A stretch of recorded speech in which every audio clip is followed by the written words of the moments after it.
You know, they think that I just come in there and look for knockoffs, and that's not the case. You know, I'm actually a sharp, smart fighter.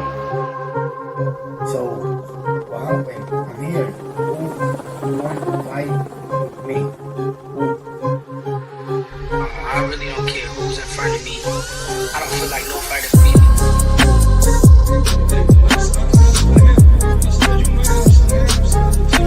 My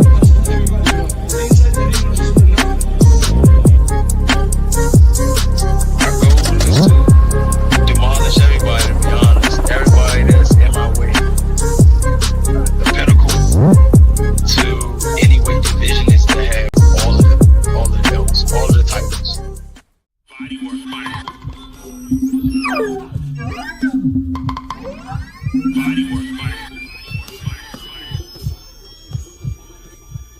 Welcome to Bodywork. Welcome back. It's Michael Rogers. Welcome to Bodywork Boxing. It feels so good to be back. What's going on out there, man? What is going on out there? You know, it's a beautiful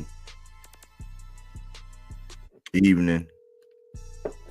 You know what I'm saying? Salute to all the fallen comrades. You know, a lot of people were celebrating and telling everybody that today I was just moving and grooving. But on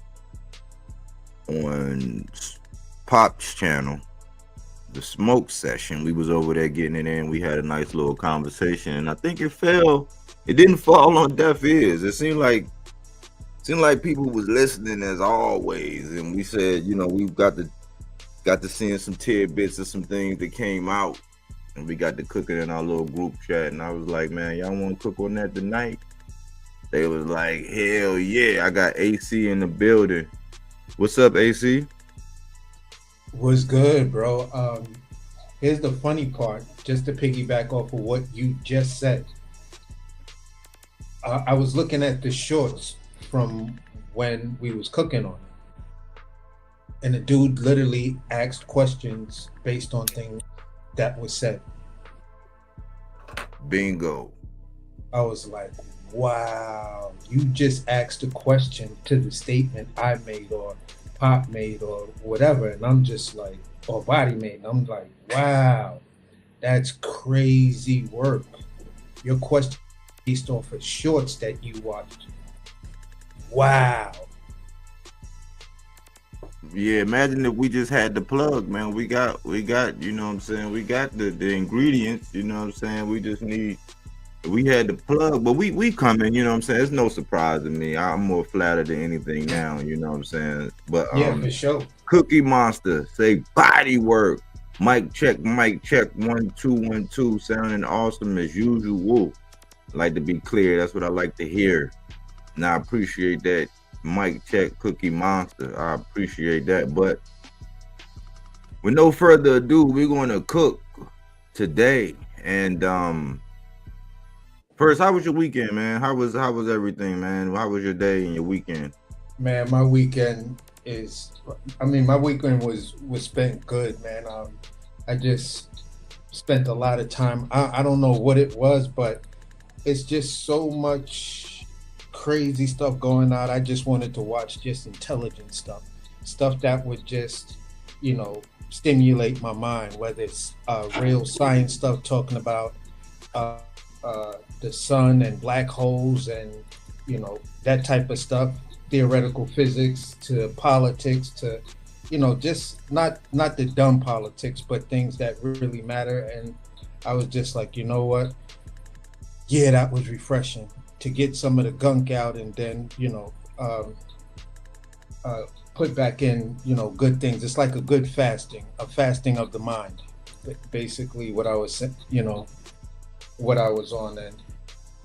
And it inspired me a lot to just get back into my numbers and doing what I got to do to submit these budgets and stuff like that. But overall, man, it was a good solid weekend, and big up to all the fallen soldiers, the families of the fallen that are out here, trying to carry on, um, just trying to carry on their life, and making sure that people remember the people who sacrificed their lives so we can have the freedoms to talk shit on YouTube and a bunch of other things that people tend to take for granted. Yeah. Absolutely. Yeah, I be feeling you, man. It is a lot of stuff going on with the trial and just where everybody at, and AI doing their little funny business, and then where people's energy levels are and what they want to invest in. But this brings me full circle to what we talking about tonight, man. What we talking about tonight is whether or not Abdullah Mason is the potential prototype.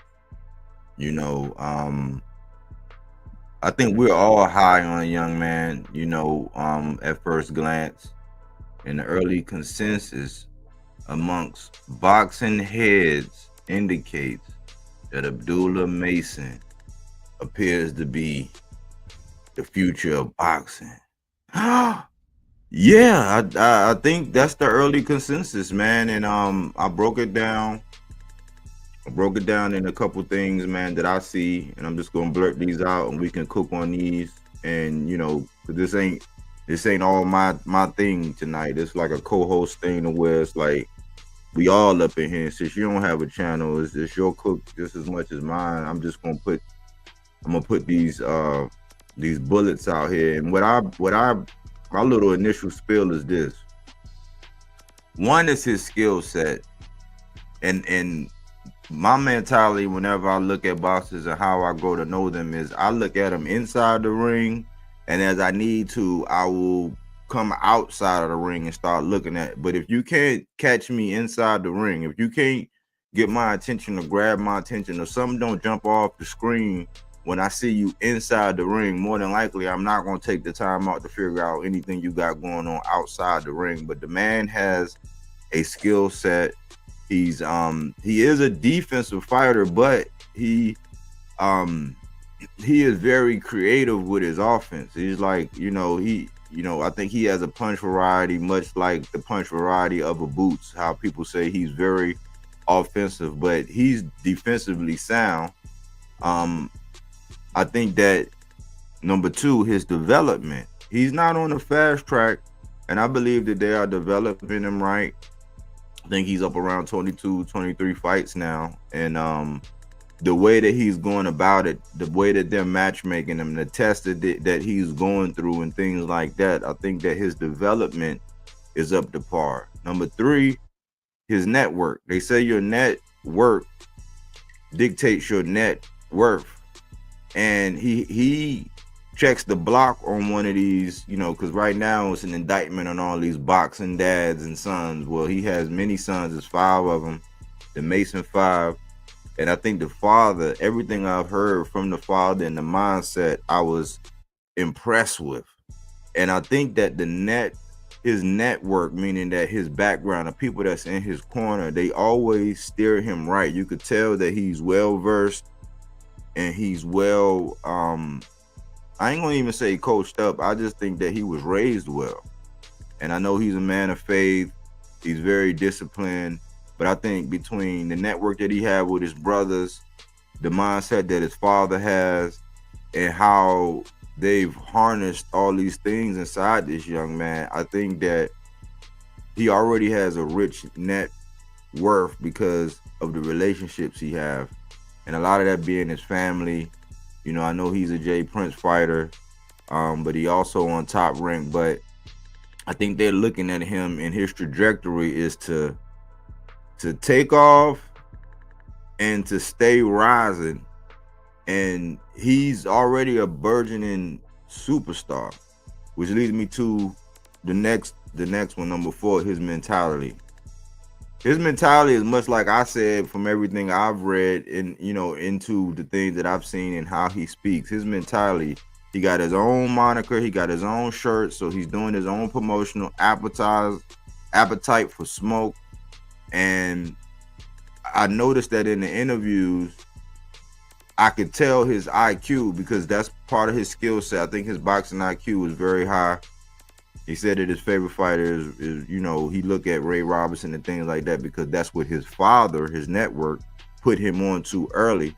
But you can already tell in the interviews that he's not one of these guys that get caught up in the questions. He don't get hamstringed or he don't get tripped up over questions. He's already focused, and in a way, man, he got a little swag to him to where it's like it's a confidence thing. You definitely it don't read cocky, but it reads confident. And in this era, it's very hard to maintain that line. I know we were talking about Richardson Hitchens, and a lot of people view him as being cocky now, but when you listen to this young man, you can hear his confidence, that he's assured, and the way he approaches the fight. Because I heard one thing he said, they were talking about the upcoming match with Nakatella, and he was like, well, what make you think you're going the inside? He's like, because I'm going to do what I want to do. Like, basically, I have ownership. I have control. I love that mentality. And when he described, the first thing that he described when he said what was going on between Shakur and the guy he's getting ready to face, Nakatella, and his mentality, he said, well, Shakur's a defensive first fighter, and I don't think that he felt like he needed to do that. But his mindset is like, listen, I'm going to make him look like all the rest of them. I was like, man, you know what I'm saying? And then number 5, his resiliency. He's already, in a sense, he's already had his cherry popped by getting dropped. And the way he got up, he didn't let it. A lot of people panic. A lot of people lose control. A lot of people, start doing things uncharacteristic. They start running and moving too much and all that. No. He got up. He went back on the attack. Got dropped again. Went back on the attack and stopped, buddy. But the resiliency, he's already... See, the fear of somebody dropping you or, taking a loss or any of that, I think that the man is like an old soul once again, like Brian Norman, is where it's like, they're kind of like in that throwback vein. I think it's because of the film and the mindset, father being, in the martial arts and having him in martial arts, Brian Norman, father being a fighter. And that's something that's been passed down through the genes, but with already getting dropped, having to deal with that, having to ask questions about that, having that on film, it adds to the humility. They say the meek shall inherit the earth. He's meek, which is strength under control. And I think that since he's already had that moment where he's been shown that, okay, I can be dropped, I think that was a good lesson for him. And he's very resilient. He's going to bounce right back and get right back at it. But those are the 5 bullet points as far as like the things that I say when I look at him, and we can elaborate and cook on that. I call him, this is the last thing I want to show you. In my boxes to watch, and I got to update this, but I call him the tarantula in my boxes to watch. You know what I'm saying? I got to update this. I did this a while ago. I've actually gotten better at my thumbnails, but this is what I have him locked in as in my boxes to watch collection. But that's the cook tonight. We talking about the potential of Abdullah Mason. What you got for it, AC? Oh, he might have stepped away for a second, but I think that depending on where he lands at, because he's a growing man. A growing young man. I think he like 20. I think a lot of people are high on Moses as well. He's 20. And I think that I said I would probably, since Moses is in a heavyweight division, I would definitely take my time with him. With Abdullah Mason, I think that he's ready. I think that Abdullah is actually really ready. You know what I'm saying? I mean, if he's ready and he's ready to if he's ready to fully take off, I'm with it.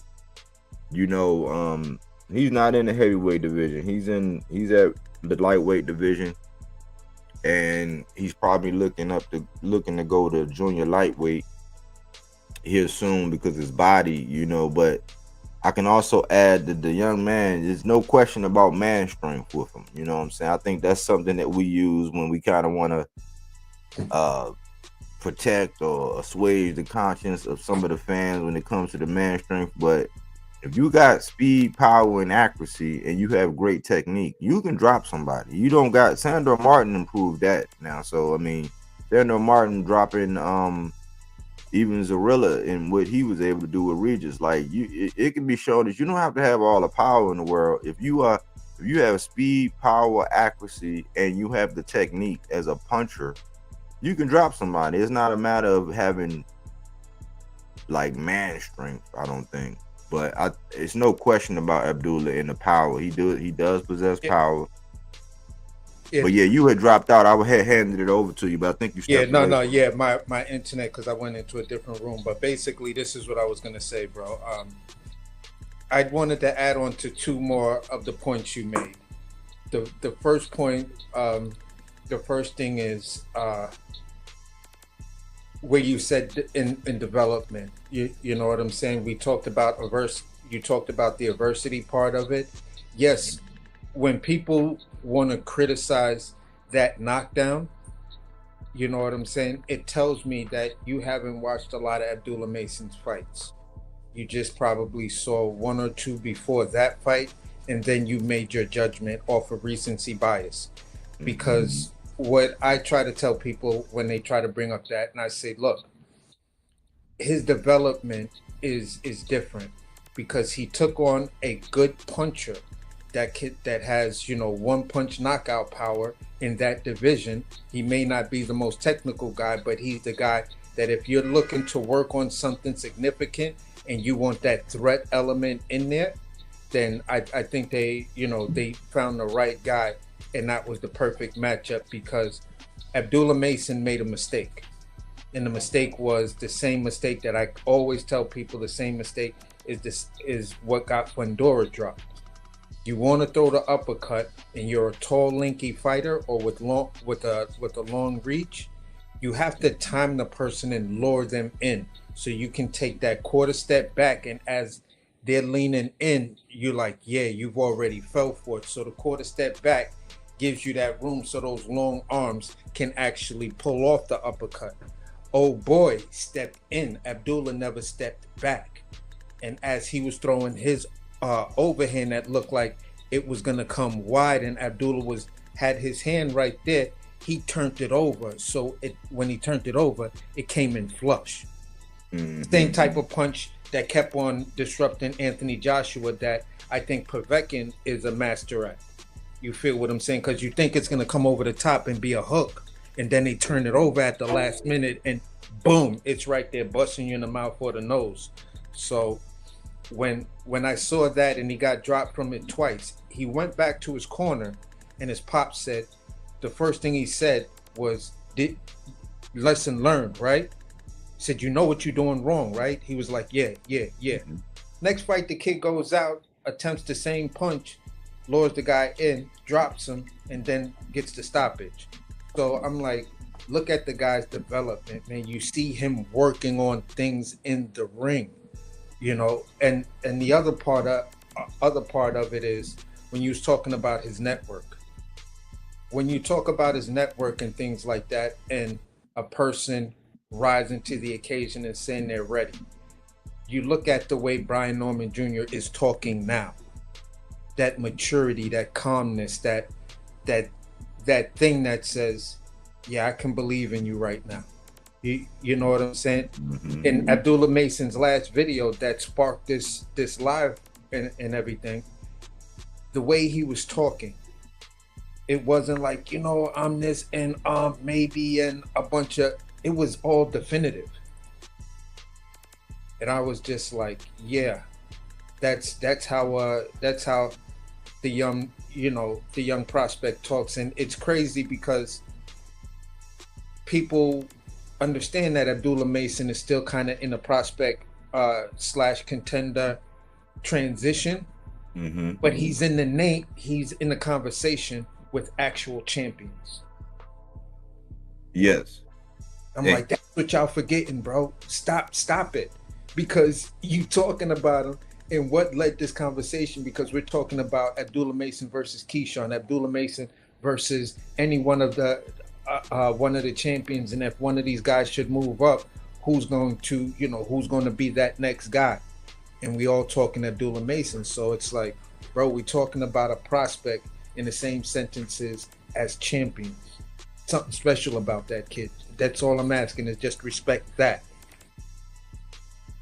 Yeah, it's definitely is. I mean, it's refreshing in this era to hear like how Norman, when you actually do get to hear from Norman Jr. and to hear from Abdullah, because in this era it's a lot of braggadocious, and he even spoke to that. He said, I think a lot of people get on this tip where they pretty much just talking and doing all these things and saying all these things, and then they go out and the performance ain't really lining up. He said, I want my talking to be done inside the ring. And that's what I've been saying. I said, man, I made this point a long time ago. I said, man, listen, you don't really have to do all of that. And I know a lot of people have been urged to sell themselves, promote themselves. You can do all of that. Yeah. But the braggadocious part, the I'm better than King Kong, I'll beat shit down, I'll lead leg if he was still here. All of that, like, you don't have to do that.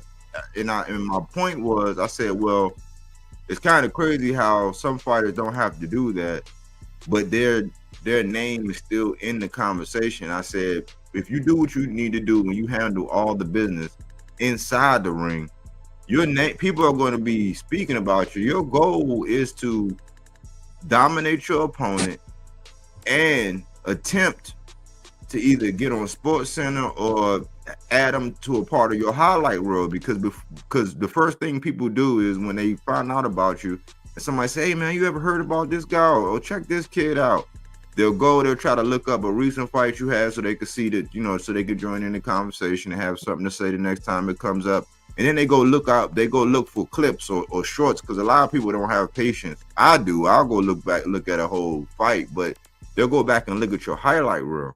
So for him to say, this is what I look to do all my talking inside the ring. I got an appetite for smoke, and in between my fights, I like to let it build into the next performance. And he's been doing a great job at that, man. They've asked him some stuff, tried to trip him up, tried to, make him get messy. And being the smart individual that he is, he answered the questions, but he didn't fall into a trap. And his whole thing was like, listen, I got appetite. If that's who I gotta fight, he's like, I'm ready to be a champion. I'm ready to be a champion, and I got an appetite for smoke. We'll see if they have an appetite for smoke. Exactly. And the beautiful part is, when he was talking, it was that level of clarity that was saying, okay, I can talk about a guy I'm gonna beat up, but I can give him his respect. You feel what I'm saying? I can break him down. To whereas you never get the feeling that Abdullah Mason is cocky. Right. There's that level of confidence, and it's like, nah, he not cocky, bro. He confident. That's the scary part, when fighters are confident like that and have that tone with them. You know what I'm saying? It's like watching that scene from Heat with Robert De Niro and Al Pacino sitting across from each other the first time they met, and that calm, like, yo, right now we good, but next time I see you, I'm not gonna hesitate to blow your head off. You feel what I'm saying? And that's that's that classic scene right there is the embodiment of some of the young fighters that are embracing who they are. You feel what I'm saying? When you hear Brian Norman Jr. talk, when you hear Abdullah Mason talk, when you hear and just the hype around Moses and Tume, you feel what I'm saying? You could say to yourself, yeah, these are three guys that are gonna be, gonna definitely be at the top. Now, mind you, there are other people who talk that same way. You feel what I'm saying? Rohan Polanco, if I could really translate it appears to me in the translation. This is why I like Jin Sasaki, because he talks about that that level of confidence, but he understands the task that he has to climb. Brian Norman Jr. feels that way, and so does Abdullah Mason, to say, well, listen, if they got the appetite for smoke, I'm ready. And I'm like, yeah, I like that. I like that. As a fan, yeah, this is what fans have been missing in this era of boxing.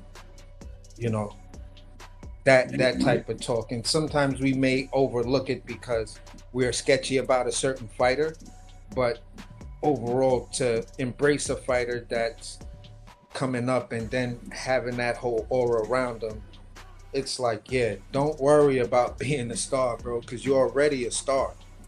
You just haven't, you know, they just haven't, the telescope just hasn't found you yet. You feel what I'm saying? Like when we look up at the night, every one of those stars matter. But it's just looking, once you turn the telescope to it, then you'll find out, oh, wow, that star is 10 times bigger than our sun. You know what I'm saying? It has an X factor planet that could be an exo Earth or whatever in that solar system. So it's all type of beautiful things. Yeah, this dude is crashing out and he ready to go supernova. You feel me? So it's just stuff like that, man. When I think about Mason and some of the other guys coming up, you know, in their era, it's like, yeah, boxing has a future. Y'all need to stop with this. Boxing is dead and American boxing is dead. No. I don't believe that. Yeah, and that's that's one of my favorite movies, man. Heat, man. I remember when I first saw it, man. That's when I was in the army. I had got my surround sound. I sat on the couch. I turned that shit up. You know what I'm saying? I got the blanket, man. I had that volume high. I had the subwoofer pumping, man. That shit was so hard. In that scene, you know what I'm saying? That's a classic scene. And I like the way you put that, because in a way I feel like, man, I kind of feel like Tank that's kind of like the mindset of him. It's like he's not all that braggadocious. Like he'll talk his stuff when he got somebody in the crosshairs, but like what Pop said, man, we have to start becoming fixated on the sport going forward. Like we got our favorites now, but we gotta start looking at these young guys and what in the position. Yeah. The position that Mason is in is like right now he's the hunter, and that's always the stage. Like when you on the hunt, it's different. The next level is once you finally get your shot at the championship, and now you become the hunter if your mindset is going to change. And I don't think his is going to change, but like right now, what you think about him being the hunter? Oh, as far as him being a hunter, he's definitely been hunting. You feel what I'm saying? I like whenever I think about him. Hold on one sec. Let this ambulance.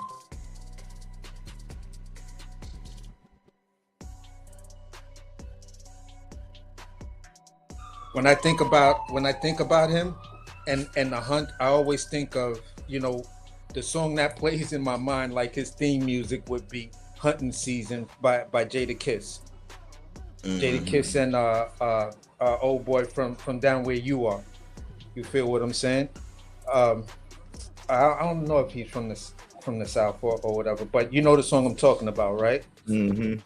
When I think about Mason, that's the song that comes into my head, and I'm just like, yeah, this kid is in a real good position right now, because the sport is in a position of the big reset, to whereas everybody's not trying to protect the O. You want the toughest fights, and if a fighter loses, it's like, yeah, but look who he lost to, and look at his performance. I want to see him against such and such now. I want to see the loser against this guy, that guy. So yeah, we give sometimes the losing fighter the moral victory, and sometimes we should. Sometimes we should. In most cases, we should, especially if they put up a valiant era. You feel what I'm saying? Stole some rounds from the guy that was supposed to go in there and whitewash him.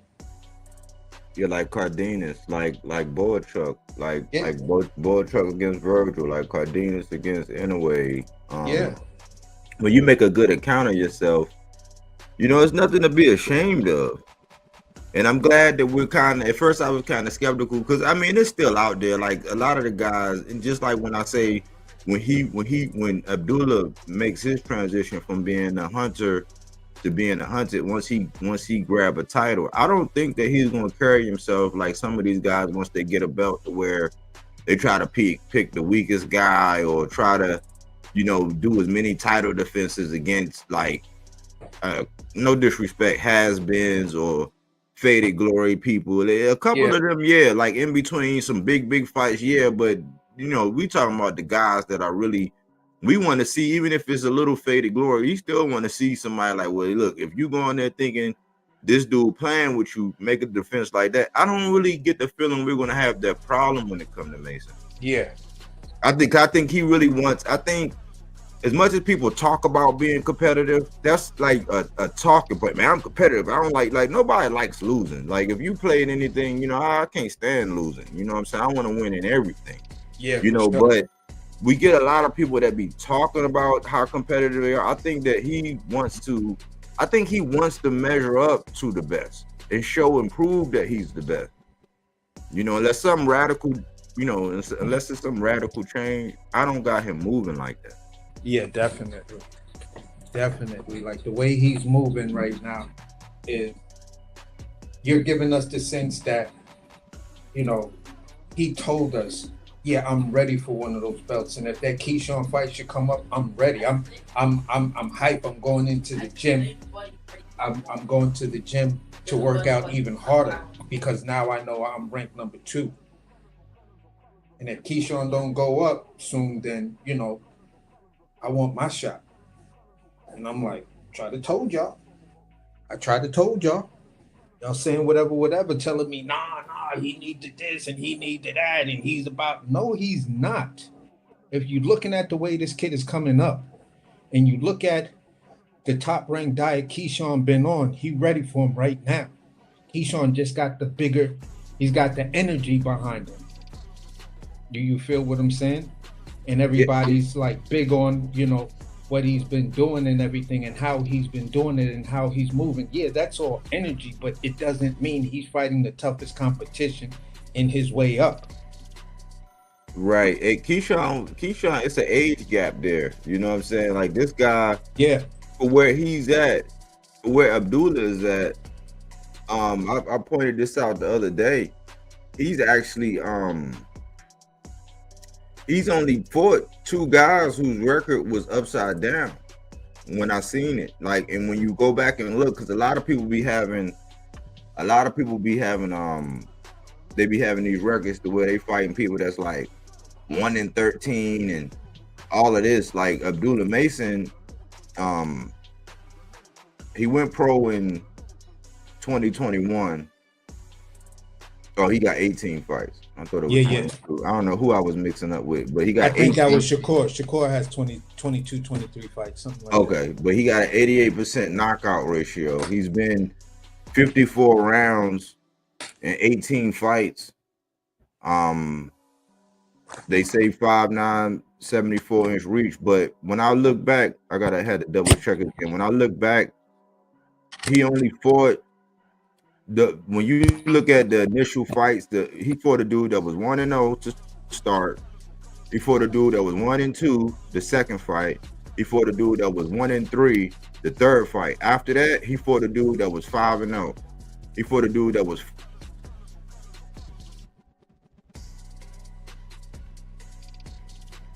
I didn't hear you. You went out. Oh. You said after 5-0, you went out. Oh, he fought a dude that was 4-0. Then he fought a dude that was let me see.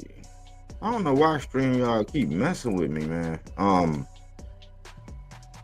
8-7, 4-3, 8-2, 20-4, 10-7, 7-1. He hasn't been fighting 8-0, 14-5, 20-5, 26-5, 19-2. So he's been fighting guys that 75, 80%, they're winning, and they're actually they're not upside down. They didn't have a lot, they were not conditioned in losing. They may have tasted the defeat, but they weren't conditioned yet. It wasn't like they weren't habitual losers. So that's why I say he's been developed. He hasn't been fast tracked at all. And that's the argument that I try to make to some of these people that just want to argue the casual points, the top talking points and stuff like that. I'm like, you're missing the whole factor of when a fighter is fast tracked, do you have time to develop who you are? Salute,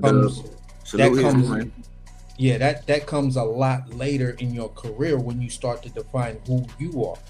Now, when you have a guy who's doing it from the mud, you know what I'm saying, and being developed, he's being developed for his signature style. So when you look at him, you say, yeah, that's Abdullah Mason.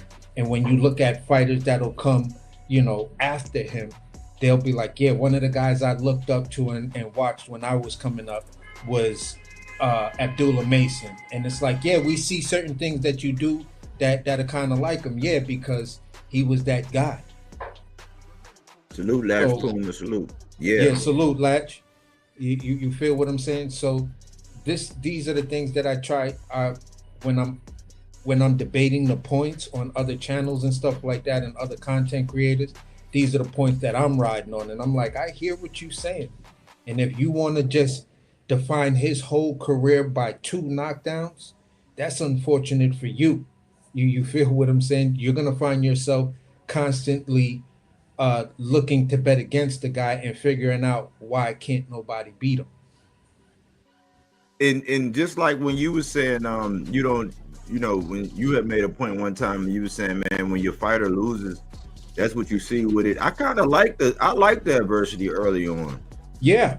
You know what I'm saying? I think it's like tighten up your ship, like tighten up, you know what I'm saying? And it's you don't get this bravado, almost like how Belonga was. Like Belonga was on the diet and he was just getting knockout after knockout after knockout. And then finally he fought DeMar Nicholson from Silver Spring out here where I'm at. Took him the distance and he didn't look the same. And then he fought another guy, got dropped. And it was just like, oh, and then that's when Top Rank, it seemed like Top Rank kind of turned the corner on him. You know what I'm saying? But I like to see the adversity early on, because then you actually know, okay, well, yeah, my fighter, I seen him get knocked down. He got right back up. He didn't change. Like, yeah, he made his adjustments to where he won't get caught. He got caught again with that shit, but his mentality didn't change. He went right back into the fire. Yeah, that's it. Like when you look at him biting on the bottom of his lip, like, ooh, yeah, like when the ref was counting after the first and the second one, he was trying to push the ref out the way, like, yeah. I hear you counting, but let me fuck this dude up. I was like, yo, yeah, let's go, champ. Let's go. You feel what I'm saying? Because that's that's what you want to see, and you heard his pops in his corner screaming out, I know you want him, but just relax right now. Relax. You got. Yeah, you went out. Yo, you went out. But even when they asked him afterwards, about it afterwards, he said, what was you thinking when you got knocked down? And he's like, hold on, man. He said, all I remember was the ref counting it. He was like, oh, they counting for me. He's like, so I got back up, got myself together. He was like, yeah, it was just a mistake, man. It's something we got to work on. And I like the fact that he confronted it. He didn't deny, oh, man, that's nothing. Like, oh, you hate me. He confronted it with maturity. You know what I'm saying? Yeah. He addressed it head on and just moved on. And you could see that he made his adjustments. Yeah, he was like, we was trying to work on some things. I made a mistake. I got clipped, but hey, we got the job done, blah, blah, blah, blah, blah. And he's trying to let people know, yeah, I own it. I know what happened. I made a mistake. But the 2 knockdowns don't matter, because when you talk about the win and loss column, it's not going to reflect 2 knockdowns. It's just going to reflect me knocking him out. Right, and it's a thing with us, man. I think we really hard because again, in a way, another one of my guys, he done got dropped again in his last fight, and nobody even really brings it up. You know what I'm saying? It's just with us, we tend to harp on it or the whole, because I think a lot of people is, they're rooting for this other young guy, and they can't judge Mason in a vacuum. But let me ask you this. Yeah. I think he's off to a good start as well, because let's say the shoe was on the other foot with him and Kid Austin.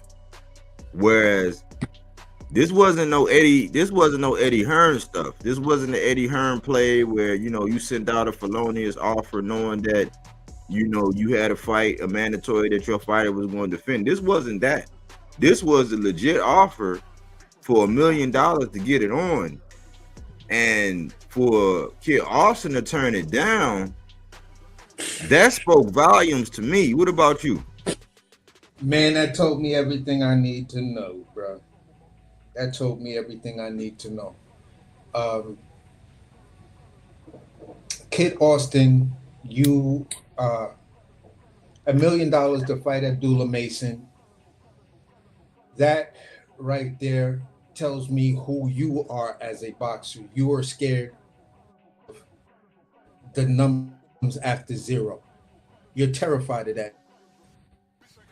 That number will have you petrified boots, because if it didn't, and it was all about the fight and the level of competition and the smoke, whatever was going on, really myself against the taller, longer. Yeah, I don't want to test myself against that guy. And for me, it's like,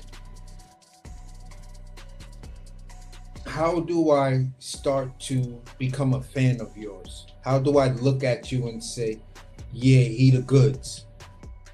Okay, let's just say you go in there and you wind up stopping Farmer. When I look at it, I'm gonna say, all right,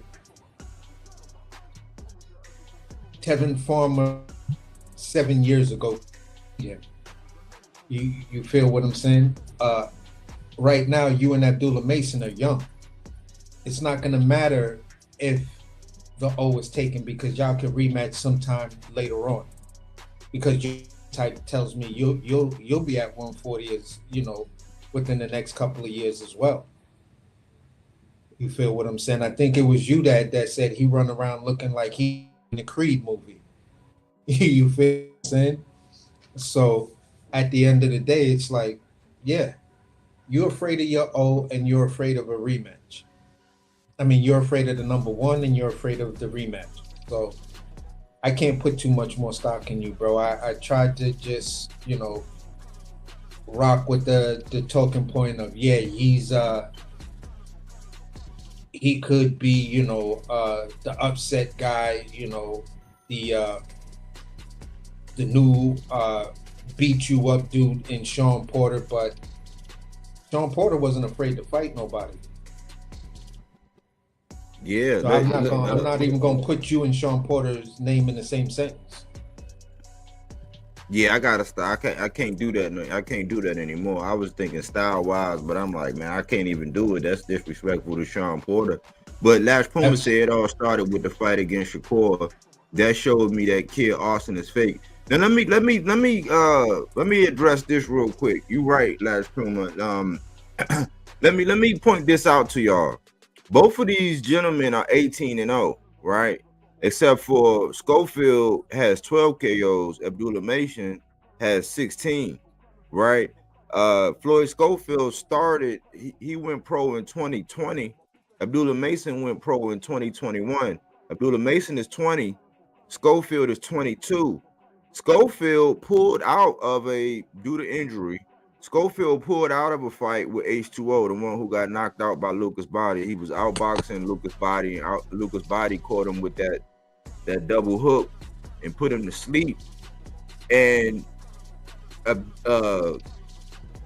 Kid Austin had his shot.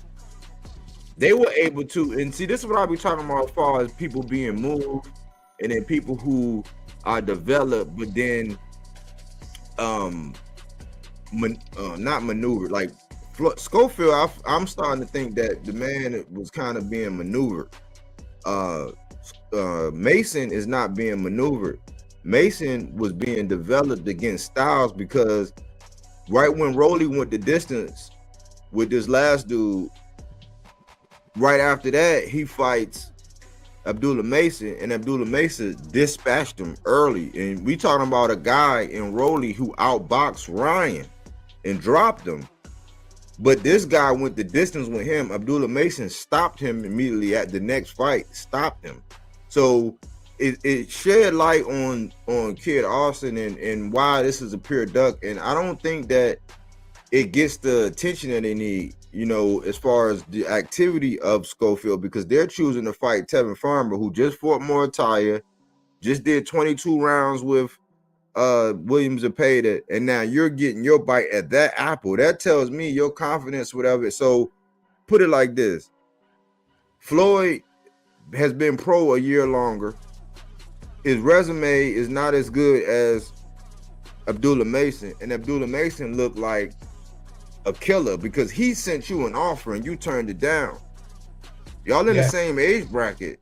A lot of people were looking like, okay, y'all was like the next era, like slightly behind, you know, Shakur and Devin and them, you know what I'm saying? They was looking at y'all like y'all was that next wave, that next class, but he's in your class.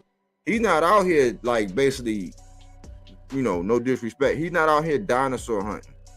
He's not out here looking for, you know, faded glory or easy ops or somebody that got a whole bunch of blueprints as to how to beat him and all this and all that. So that showed me a lot. Let me read this real quick and you can shoot AC. Greg Terrible, salute.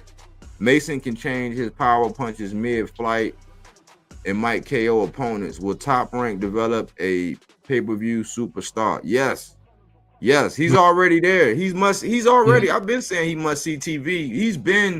It was the masses that was quelling that because it, you know, in favor of another young fighter. I'm not gonna say his name because this is about Mason, but in favor of another young fighter, it was the masses that was dousing that flame or trying to pour water on it. He's already been must see TV. If you've been watching Abdullah Mason and all them Top Rank cards and how they made sure he was on there and the placement of him being on there because he adds excitement to a card. He's already there, in my opinion. Now, just to piggyback off what you just said, and to also address Greg Terrible's comment, because I wanted to too. If people watched Abdullah Mason's rise, right? Name me a card where he didn't steal a show or was the co-dude to steal the show. Like when almost every card Abdullah Mason was on, and it had much bigger names, the next day people were always talking about, yo, who was that little brown skinned dude, Abdullah, yo, that dude right there, oh my God. You feel what I'm saying? So when you talk about developing the superstar, that's how you do it. You stay the silent assassin. You get way early because you're not paid for the overtime. And being a young dude, you don't want to, and at least in this era, have a bunch of fights. You feel what I'm saying? To where they went the distance, because then people are going to be questioning your power. So yeah, he's getting guys up there. He's got guys up out of there that was supposed to be step ups, and he was like, look, you know, what I'm supposed to do with this guy, I'm gonna step to him. I'm gonna step on the inside, you know, because everybody else beat him on the outside and beat him at distance. I'm gonna step to him on the inside, and I'm going for the stoppage, because he understands where he's at and what could be ahead within 2 fights. He could find himself in a title eliminator after a great performance right here, and then, you know, you putting the pressure on one of the 2 champs that you're ranked high at. Like, what are you guys gonna do? You know what I'm saying? So when I look at that viciousness. And that's why I was saying, that it actually made a clip. I was talking about, that slight comparison. Don't nobody get it twisted when you look at that clip. I was saying Abdullah Mason is Abdullah Mason. Tommy Hearns is Tommy Hearns. But if you superimpose the picture over them, you'll see some likenesses. And for me, the likenesses that I see that draws me to think about Tommy Hearns is that cold heart. Like when he throws his 1-2, he's throwing that 1-2 like I'm trying to get you up out of there. But it's not like it's wild. It's cold, it's calculated, and it's douche douche. And it's just like, wow. The last time I seen that was with that guy, And if he got you hurt, it's that cold-hearted shit that you're not getting from some of these other guys. You feel what I'm saying? You're getting it from some of these young heavyweights that's coming out. You're getting it from Obadiah and things like that. But Mason has that same quality, that I'm throwing my punches and I'm going to the body because I don't want to score the points. I want to get you out of here.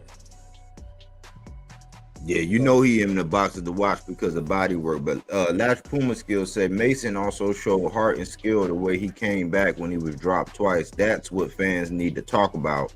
But they bring up him having no chin, shaking my head. Yeah, like I said, they do that in favor because they want to jockstrap ride another instead of judging them in a vacuum. And the fact that if you haven't seen your fighter get dropped yet or face that kind of controversy yet, you don't know what you got. Yeah. You know what I'm saying? It's early signs that we know what we got. He know that, okay, I could be vulnerable. I got to keep, I think it was needed. You know what I'm saying? We need to see that because they be saying, oh man, a lot of times we'll jump all over a fighter and we'll shit on their performances and all that. But like when you see something like that and the kid get back up and show resilience, he need to get the same respect somebody because to be honest, when Inoue got dropped, that looked more devastating. He was visibly shook for a little while after that. He had to, because he got hit a couple times, but he was a little more visibly shaken, in my opinion, when I watched him. But they give him all the respect, you know what I'm saying? So I don't look at him like he don't have a chin. I look at him like, okay, he made a mistake. They worked on it. You know what I'm saying? But at least we know he can get back up. Like the same thing they be saying about another fighter. He got back up. He got knocked down twice and he got up twice and he closed the show after that. That's the difference. Like when De Los Santos and El Rayo went at it and Rayo clipped him, he went down. He got back up and stopped him. The ref had to come in and console Rayo. You know what I'm saying? That's what we want to see. That's a fight. Yeah. And for me to bring up this guy again, I've watched this guy Jin get dropped, even though it's like, bro, woo, you got dropped like 3-4 times in that fight.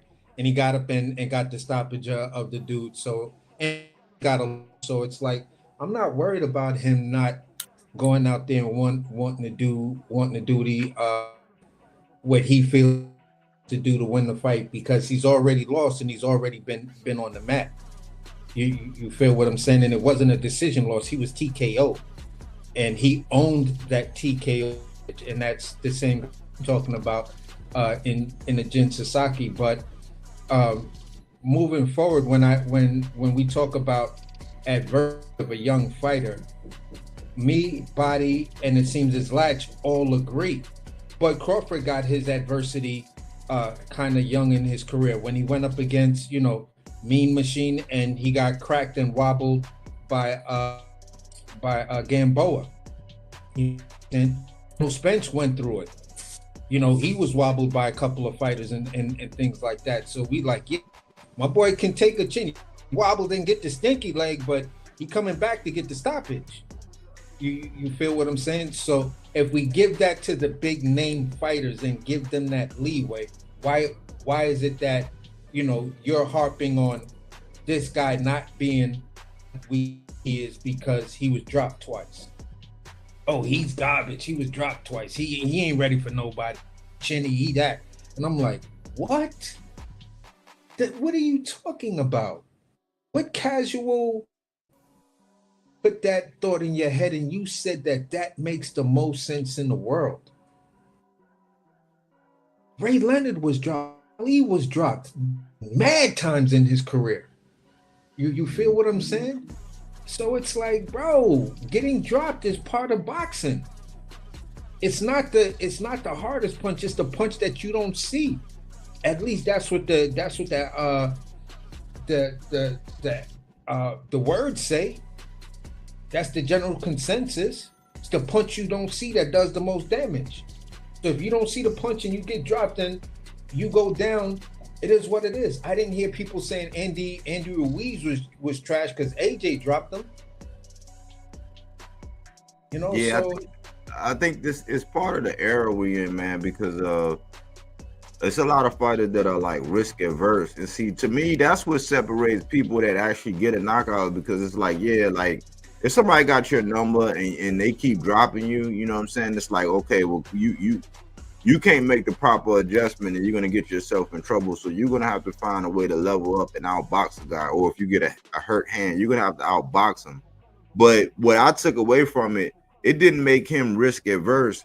And to me, the good, if you're trying to separate, in my opinion, if you're trying to separate the good from the great actually take risks. It's a calculated risk, and they tighten up. They figure out to where it's like, okay, I'm gonna have to risk. I'm gonna have to take a risk because I don't know how the judges are seeing this.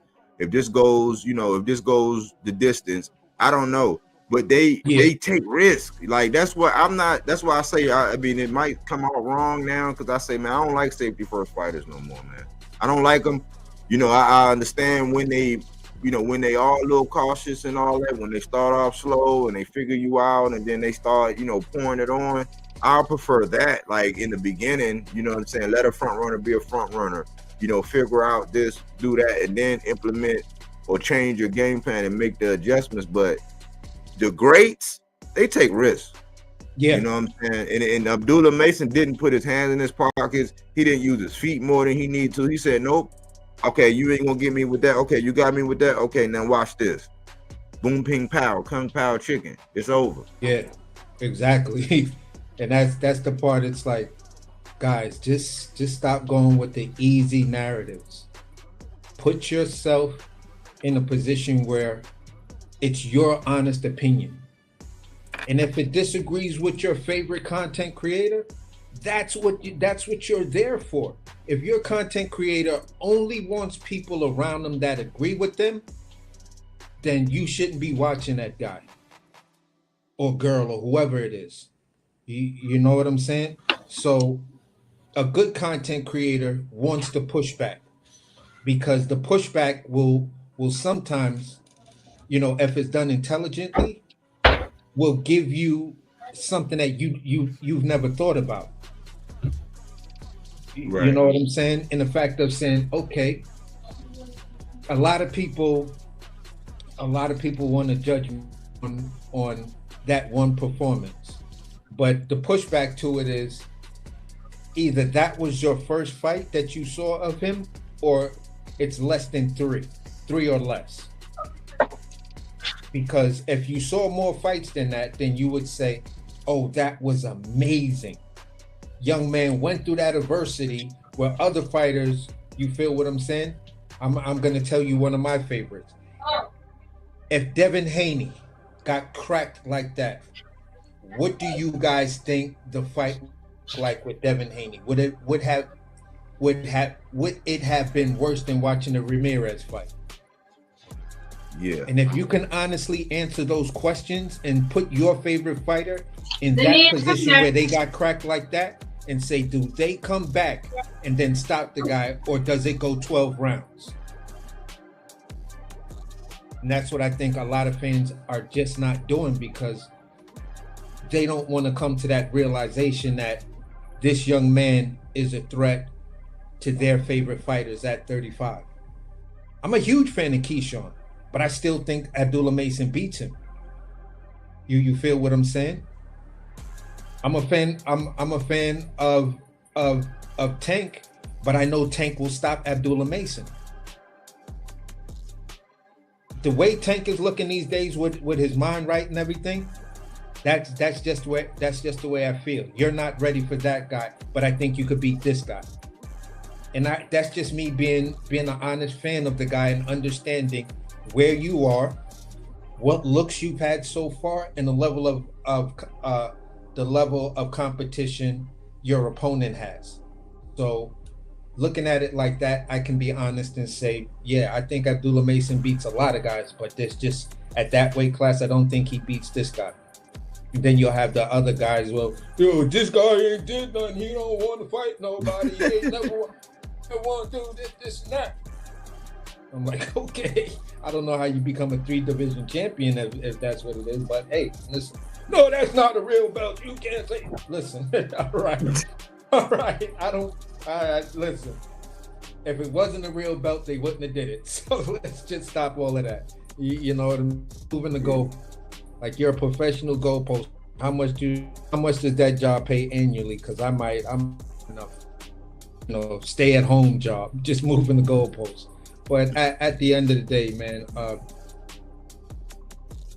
we have to, like, for boxing fans, especially American boxing fans, and in particular American boxing fans of color,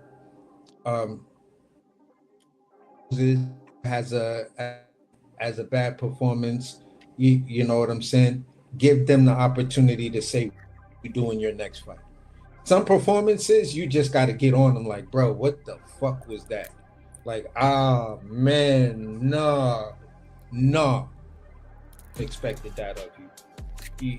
You know what I'm saying? What was it? Something was off. This, that, blah, blah, blah, blah, blah.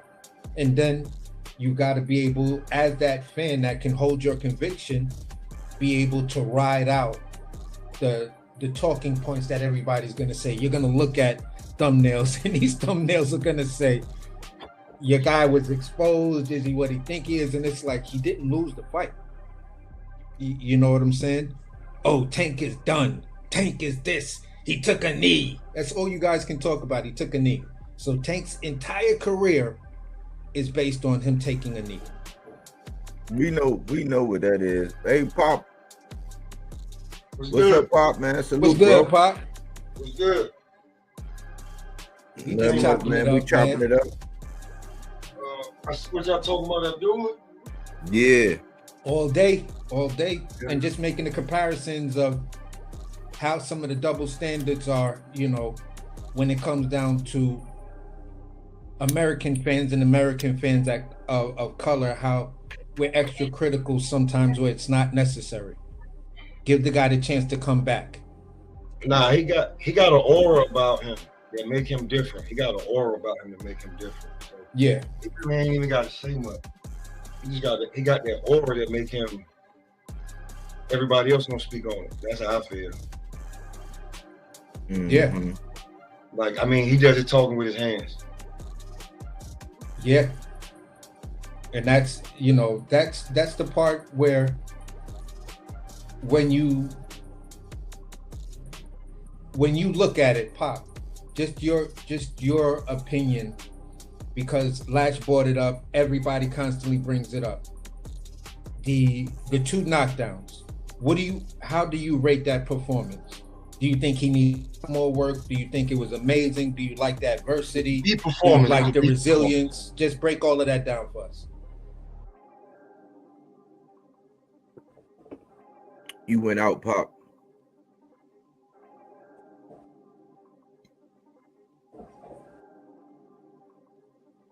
I don't know. All right, but when you come back, man, just give us your breakdown of the whole thing. Give you the floor. I'll mute up. Just give us your take on that whole thing on Abdullah Mason. Body came out. He dropped his 5 points and kind of piggybacked off of 2 points of what he said, and you know, just your opinion. Latch gave some good points in there. Greg Terrible gave some good points. So yeah, this is a good cook right here, bro. Greg Terrible said, you think Mason versus Vargas will happen? 2 speedster with power and IQ going at it. Yeah, my shit tweaking. It was a B performance. I think that it was something that he needed. You don't want to find that shit out later on in your damn career and not be able to get back from it. He rebounded like he was supposed to and finished the nigga. I don't see the. I don't see it. I was saying that a lot of people that's driving narratives because they fans of other fighters, they want to try to dim his light. But I like the fact that he went through adversity and he didn't, because they be talking about fight or flight. He's not a flight. You know what I'm saying? That to me, that's the one where you say, man, you got your dog stamp. That show dog, that show grit, that show resiliency. Like that's what we want to see. A lot of these guys, because of the matchmaking and all that, they could finish somebody, they can put on a master class and all that. But like when you didn't have all the advantages, or when you found, we haven't seen you when you didn't have all those advantages. That's one. And for two, we haven't seen you when you got dropped. We don't even know how you're going to react. If you're going to become flighty, you know what I'm saying? Are you going to still execute your game plan? Are you going to make an adjustment? So I thought that it was good. Yeah, and I just posed a question out there to say, listen, the two knockdowns Abdullah Mason faced, put one of your favorite fighters in there for those naysayers. Put one of your favorite fighters in that same position. You ask yourself, does your favorite fighter get the stoppage or does it go to the judges? Mm-hmm. So that's one of the things that I'm like, yeah, bro. If y'all gonna be so critical, then do a little bit of critical thinking and just switch it out and say, I don't know. They don't have that dog. My guy is good, but he don't have that dog to get the stoppage. He's going to take it out, use his footwork, use distance, and try to stay on the outside and never put himself in a position to get caught like that again. And then we're going to see a decision. Fight might slow down after that. Be a boring fight after that.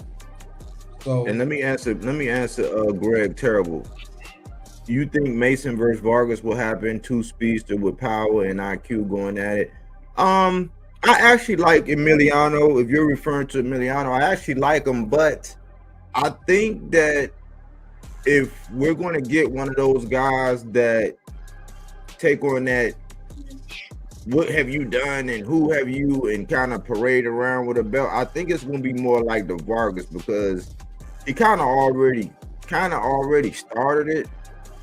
And so if they don't catch up, if they do fight, it's going to be at 40, I think. I think it'll be at 40, but I think that unless Abdullah get the belt first, I don't think Vargas is going to be looking for it. You know what I'm saying? I used to think him and Keyshawn was going to go at it, but he kind of talking like how the position that, remember, let's not look at these last two fights with Jose Ramirez. Before then, he had dodged 2 titles because he can sell out in California. And as long as he can sell out in California and they can make that bread, he's going to make that money like that. I kind of think Vargas is going to be like that with a guy like Abdullah, because they know that, oh man, that could be a big fight in the future. It's almost like the same mentality that Keyshawn got with Andy Cruz. Oh man, that could be a big fight in the future. That could be, it's like, no, we want to see it now. But I kind of think it's something like that. Let me see. L-Dub say, look out for Emiliano Vargas on July 26th in NYC. He's supposed to have a step-up fight at 140. Like I said, see, I'm thinking it's going to happen at 140. And that's why I say subscribe to L-Dub. He do a lot of the administrative things. He tell you about the fights. He know these fighters. You know what I'm saying? Very underrated channel as far as the nuts and bolts of boxing, man. So he be on it, man. Subscribe to his channel. Subscribe to Smoke Session too, because if I'm not here, I'm over there. Take his agent hasn't lived up to legendary height, but enough time Mason will be ready for take. I hope you fought before, bro. You just don't throw Simba in there with Mufasa and just keep it a buck with you. One bad performance don't mean he ain't Mufasa. He didn't turn him to Scar overnight, my nigga. All right. Yeah, I don't look at. I look at it like, man, Tank was going through some stuff, man. I looked at it like, not making excuses, but he was. I think he was And just. none of that shit matter, bro. When it come to him, no, none of that shit matter. That's what happens when being a Tank fan. And niggas be like, y'all don't hold him. Listen, we said he was going through something. Nobody gave a shit. Nobody gave a damn. You said he was going through something, and you could see it. You could tell he was going through something. Yeah, we knew he was going through something. Because Coach Calvin wasn't there. Not just that, like this nigga talking about retiring. Where Ellerby, I already got rid of Leonard Ellerby. The beef with Floyd, not having guaranteed contracts like before. Do we even want to do this shit again? Like, come on, man. Yeah, he is in 30. Where niggas be like, do I still want to do this? Yeah. You just recently heard Devin. After that, you heard Devin say, "Yeah, He said something like, "After I get this, and that, then I wanna, then I'm looking at hanging it up." I'm like, so everybody started slowly talking about that. You know what I'm saying? But the other thing is this: it's kind of a letdown when everybody be saying you ducking this person, you ducking that person, and then the fighter that everybody been wanting to see you get it on with, he say, "Nah." The next fighter that everybody say, which I call the Cold War, he go sign somewhere else and be like, "Nah, I need a multi-fight deal and all this." It's like, man, come on. So then I gotta deal with the backlash because they're gonna say something about whatever I do anyway. I gotta deal with that backlash. You know what I'm saying? Like, it's not being promoted, and you gotta think they had just transitioned into Prime, man. They, you had to give that thing Prime some time to kind of, because it's a different ball game. This wasn't how they were doing it before. This is a whole new company, whole new platform, and all of that, man. So it's little things that people are not gonna consider when it comes to Tank, which I understand. If you're not that high on Tank, that's cool. You know what I'm saying? Like you just because he's my guy, he ain't gotta be your guy. You know what I'm saying? But we can still, be objective about the conversation. Yeah, for sure. For sure. You think Pop? You think Vargas ever gonna fight Mason? Hell no. His dad ain't no dummy. His dad ain't no dummy.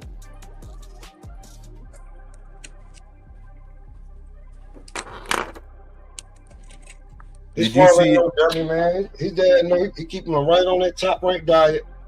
Maybe down the line, 2-3 years from now. Other than that, I don't think so.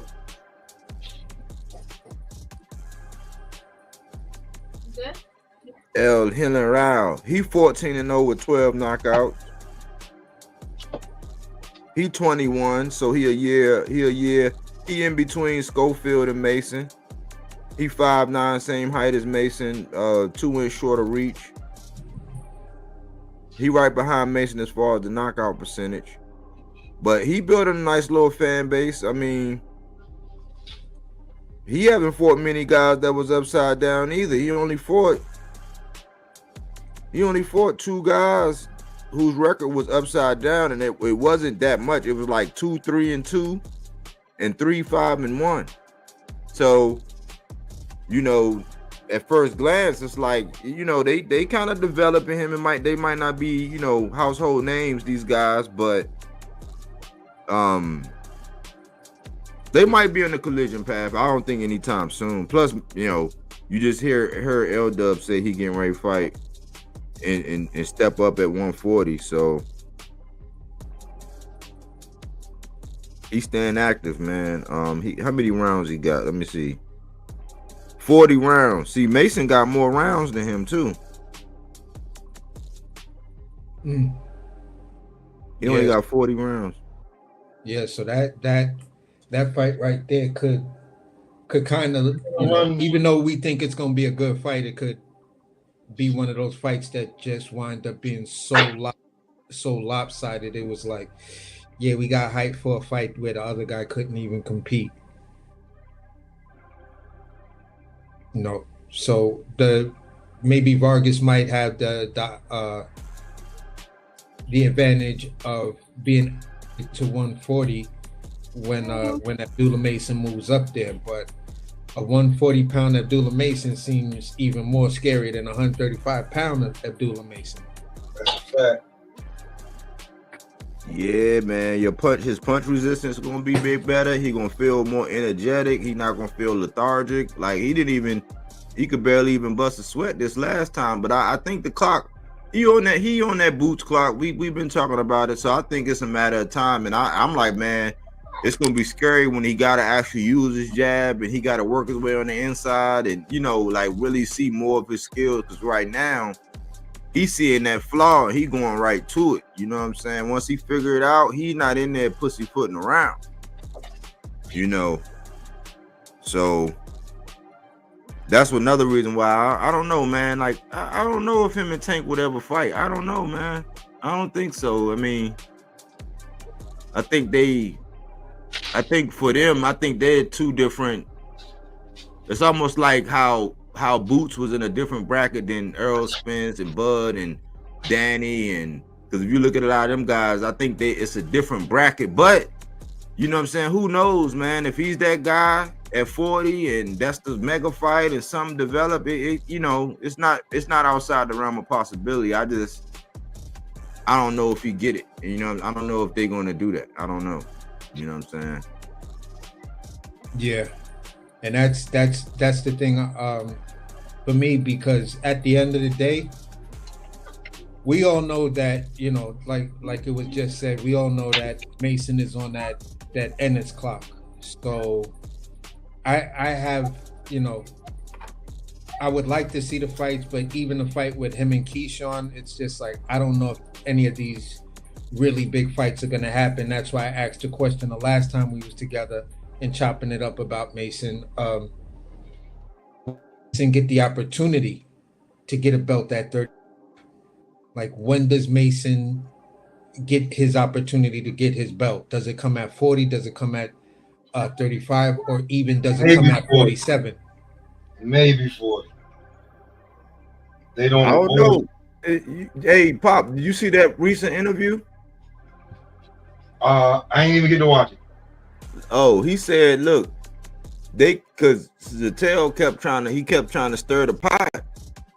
And let me read this real quick. They will complain about the art of hit and not get hit. Mason brings a friendly, casual style, speed, pop, and IQ, gets a flash knockdown, and still complain. Yeah, that's just the nature, you know what I'm saying? That's why we don't give a fuck about no casuals, you know what I'm saying? And they talking points, man, because we already know what it is. So we just let that shit go right over our head, man. We just slip that shit and counter that shit with that body work, But Zattel was trying to stir the pot, and he was like, well, look, man, all I know is, because they brought up the ranking, he was like, well, I'm number 2. He was like, man, that's even better. He said, look, he said it like 2 times. He said, listen, man, he said, I'm getting ready to go to the gym later on. He said, I'm about to put in extra work. He said, because he's on that card. He said, man, I'm looking to come out and look great, because if I'm that close, I think they're going to force the issue, man. I think it's going to be a matter of, that game, musical chairs? Yeah. You know what I'm saying? And it come down to 2 people in this one chair, and the music stops. Yeah. I think that's what's about to happen, man, because he's close. He's number 2 right there. So, I think the onus is going to be on Key, because he just now said, well, I'm looking to move up. Huh? I said that's where it's going to get kind of ugly, because who he's fighting is common at the Key or Shakur. I think it's Shakur. Yeah. Shakur went 12 rounds with the dude, and Abdullah's talking about knocking him out. So he's like, I got common opponents with some of these guys. He said, I'm gonna make them look like the rest of them. Man, Yeah. I'm like, man, rumble, young man, rumble. Yeah, he's like, yo, my job is to make them look easy. I was like, yo. He said, look, I got an appetite for smoke. We're gonna see if they got an appetite for smoke. I was like, rumble, young man, rumble. Oh, so I gotta watch it now. You gotta watch it, bro, because they cherry picked your shit, man. When we was cooking over there on your channel, you gotta watch it, bro. Word pop, like points that were in clips. I wind up seeing Sean ask the question like, yeah, that would be a good question to pose to him. Do you feel what I'm saying? Like it's like you just watched our clips, and then our clips formed at least 3 of the questions that he had asked. They gotta get him from somewhere, man. Ohio, I was talking to Ohio about that. He said, Rob, they gotta get it from somewhere. Yeah, it's not like we're complaining, bro. It's like, yo, thanks a lot, guys. That means a small, these channels that ain't got 65,000 followers and 30,000 followers and stuff like that. This is where you're getting solid boxing conversation, to whereas you could take something and you'll see a bigger channel, pose the same questions based off of talking points that we have. Now, there is always the coincidence factor in it and stuff like that. But if you actually watch the show, that whole coincidence argument becomes kind of weak. Yep.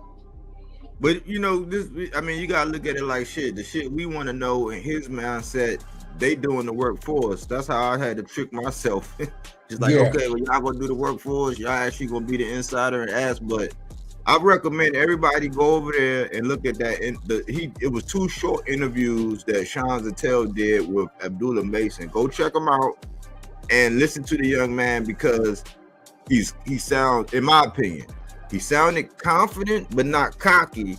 He still answered the questions, but you could tell that he got a level of maturity and the way he approached the answer to the question, whereas he gave the fans the answers, you know what I'm saying, and gave them what they wanted to hear, but he did it with class, you know what I'm saying, and he just give me hope. He give me hope for the future. I'm like, yeah, boxing got a future, man. It's some young guys that, we see so much bad in the world, we see so much garbage in boxing. There's still hope with some of these young guys, and Abdullah Mason, he does that for me. He gives me hope.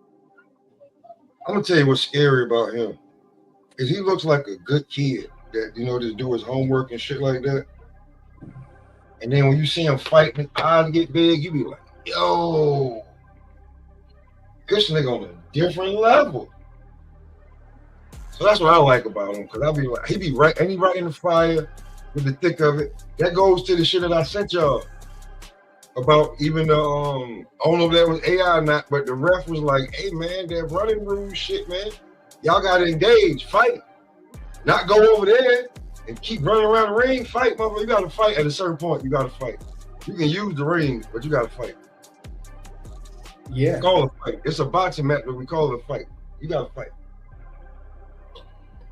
But I thought there was a rule in boxing to whereas I've seen in the past where fighters didn't want to fight and the ref took a point because of engagement. You could run all you want, but I've seen in the past where the ref actually took a point because the guy didn't want to engage. So I'm just like, okay, I don't know what may be changed in the modern era of boxing, but if y'all got to remake a rule to something that I thought already existed, then it is what it is. But look, this what's gonna happen, man. The fact that they're talking about it, it's a couple fighters shaking in their boots, and guess what's gonna happen? They're gonna cut their own water off. Yeah. But that's why I said, I think in the last live when I cooked, I said, we're talking about how, people say, it's hit and not get hit, but it's called boxing, and I'm like, okay, if that's how you want to get by, like you want to be able to say, I survived, I got in the cage with the lion for 12 minutes and I survived. If you want to do that, okay, cool, you're gonna get a dub, but what's gonna happen is you're gonna mess up your market value, because fans don't want to see that. If we don't want to see fencing, we want to see boxing. Yeah. And when we go watch a fencing match, we don't want to see boxing, we want to see fencing. So what's going to happen is these promoters or the powers that be that issue the paychecks, once they realize that that's all you're going to try to do is go in there and I survived Abdullah Mason, or I survived Tank Davis, or I survived Keyshawn, whatever name you want to put in there, you're gonna cut your own water off. So I think the rule, just the fact that they're talking about it, is gonna have them shaking in their boots. And I think we're gonna go more towards what Pro Box is doing. Pro Box, they have some of the best matchmaking, and that's why Blair Flair said, man, it's like, what do you call it? He said it's like Gladiator school. Huh? He said it was gladiator school. Yeah, he said it's like gladiator school. He said because they're not going to make a match. They're not going to make a match with somebody and they know they have a propensity to quote unquote run or be super evasive. You know what I'm saying? I understand using your legs like how a job like FA and Bacole. That was like, okay, once he was doing this thing, and then once he got hurt, he started using his legs a little bit. I don't look at that as running. That's like using your feet and then engaging when you need to, getting your shit off. But Pro Box, they put it to where they're not even going to make the fight. I think it's going to come down, it's going to start affecting matchmaking. And if you string along a couple performances to where you're being super evasive, you're gonna find yourself not getting a check or not getting a number that you want, because fans, you're not gonna put butts in the seats like that. It's like no, and the gaslighting part of it is we don't want rock'em sock'em. That's not like that shit that Fiera and Pitbull did. Yeah, it's exciting to watch, but like we value the health of the fighters. That's not healthy. You know what I'm saying? We want you to be able to talk and do interviews later on or commentate, you know, if you got that power later on. That's not what we want, but we do want you to engage. So if you go in there like Skull, let's take William Skull. They were already saying, man, this man probably ain't even gonna get no check. Like, we gotta wait and see what he gonna get, because if he go in there and do that again, ain't nobody gonna try to pay that man. It's not gonna be a bag for you. So you're gonna weed yourself out, even if they don't implement the rule. It's a kind of tough rule when you break it down like scientifically. It's a tough rule to enforce, because I heard some people bring up a point like, well, what if you hurt, or what if this, or what if that? It's like, you know what I'm saying? I don't know how they're going to look at it, but the fact that they're talking about it, it's going to influence the game. Yeah, it's like, and then the question becomes, all right, you want to implement this rule. What defines running? Because if you say any sort of lateral movement, then, you know, then are we talking like the 3-second rule in the paint with the NBA? You feel what I'm saying? Like, how are you going to define this whereas it doesn't disrupt the flow of the fight or whatever? You feel what I'm saying? So yeah. It's just one of those, it's just going to be one of those tricky things that, yeah, the rule may pass, but it's going to be hard as hell to enforce it. Because then the term running, if it's not defined, then it's up to the ref's discretion to define what is running, or the judge's discretion to define what is running. You know what I'm saying? So. And Last Puma Skill says, just do the Oliver McCall and walk off the ring. And salute to DSTN, salute Bodywork, AC panel, and chat. Salute, bruv. Thanks for coming through. They are in a confined space, a boxing ring, bummer clot. Yeah, definitely. You feel what I'm saying? So that's the only part of that whole running rule that's like, y'all guys need to be thinking this through a little bit more before, you know, you want to come out and start making these threats to the fighters and things like that. You know what I'm saying? That's just my opinion on it. Because if a guy gets hurt and then gets on his bicycle to try to recover, you know, that's what the fighter is supposed to do. You know, that's why I asked the question, with your favorite fighter, if he was knocked down or she was knocked down twice, you feel what I'm saying? Does it turn into a 12-round fight, or does your guy go out and get the stoppage, try to get the stoppage? Because most good fighters and they're, you know, really good trainers would then say, slow down the pace, you know, you're moving a little bit, you know, let's blah, blah, blah, blah, blah. So you're going to see like maybe another 6 rounds. But Mason went out there the very next round and dropped him. So the no running rule, it's gonna you know what I'm saying? It's gonna be weird. And at the end of the day, when we look at, you know, the Oshaki fight and who was that? Conceição. Yeah, Conceição. You feel what I'm saying? How does that play out? Where one fighter is defensive and, you know, they're waiting to counter. The running rule actually fucks up the counter puncher's ability to counter punch, depending on how the rule is written, huh? To me, that fight was jive borderline. That fight was kind of borderline.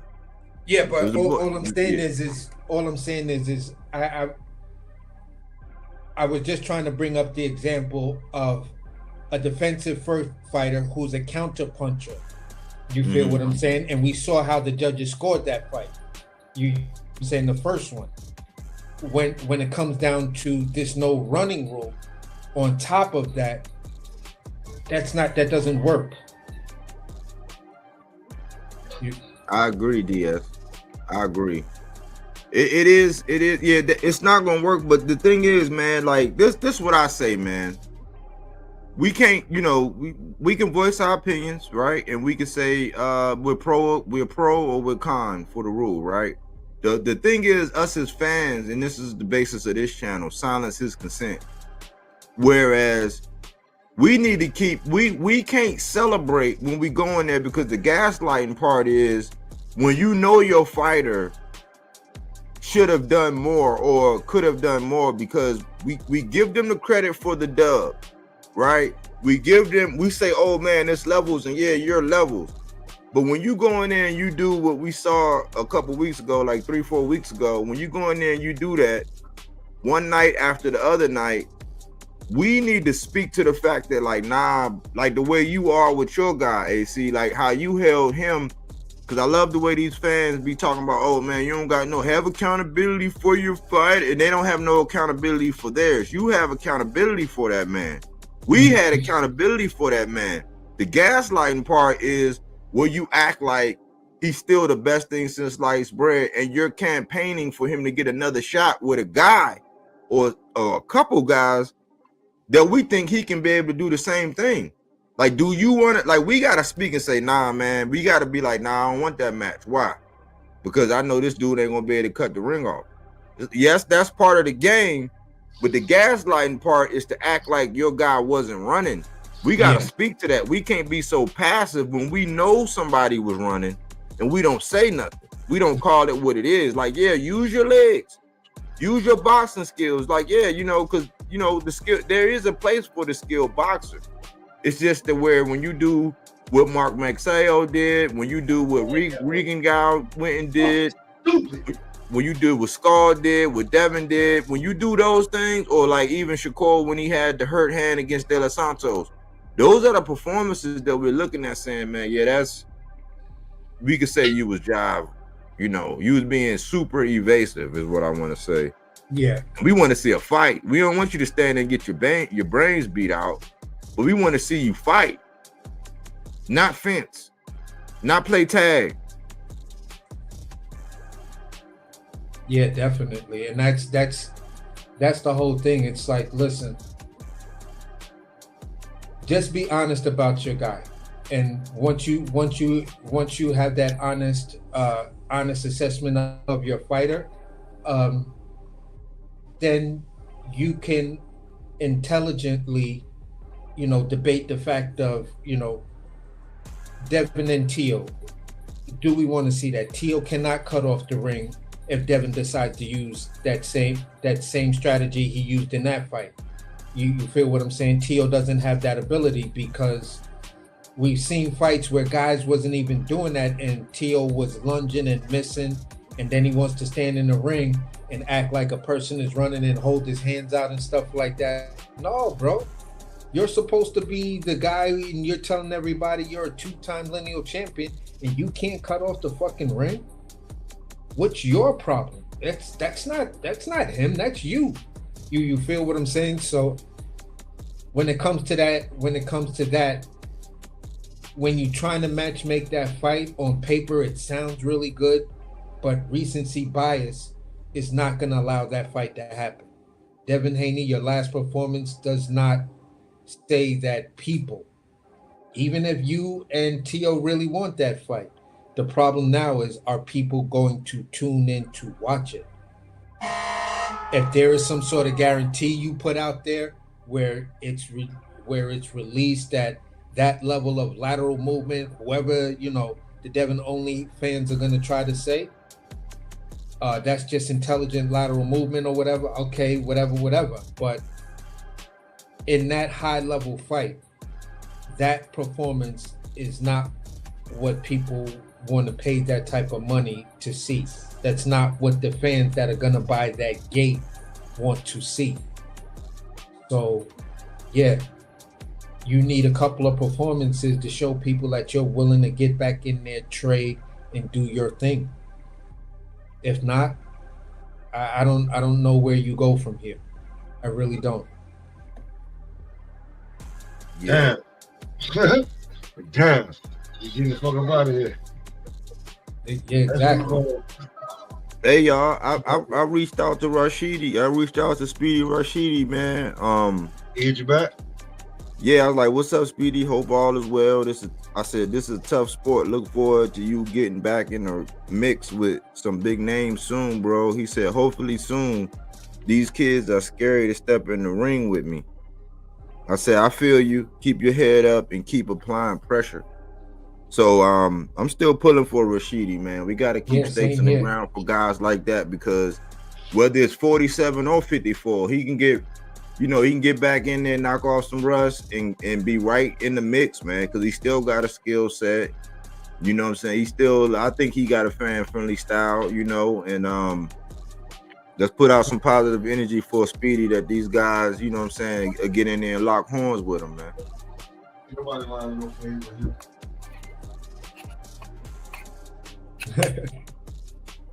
Now I want to see Speedy come back, man, because at the end of the day, man, it's like,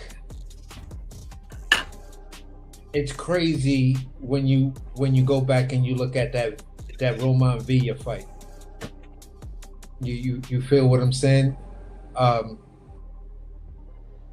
some fans, they're gonna say Villa won. A lot of fans gonna say, hell no, Rashidi won that fight. You feel what I'm saying? So it was unfortunate that they used that fight against him.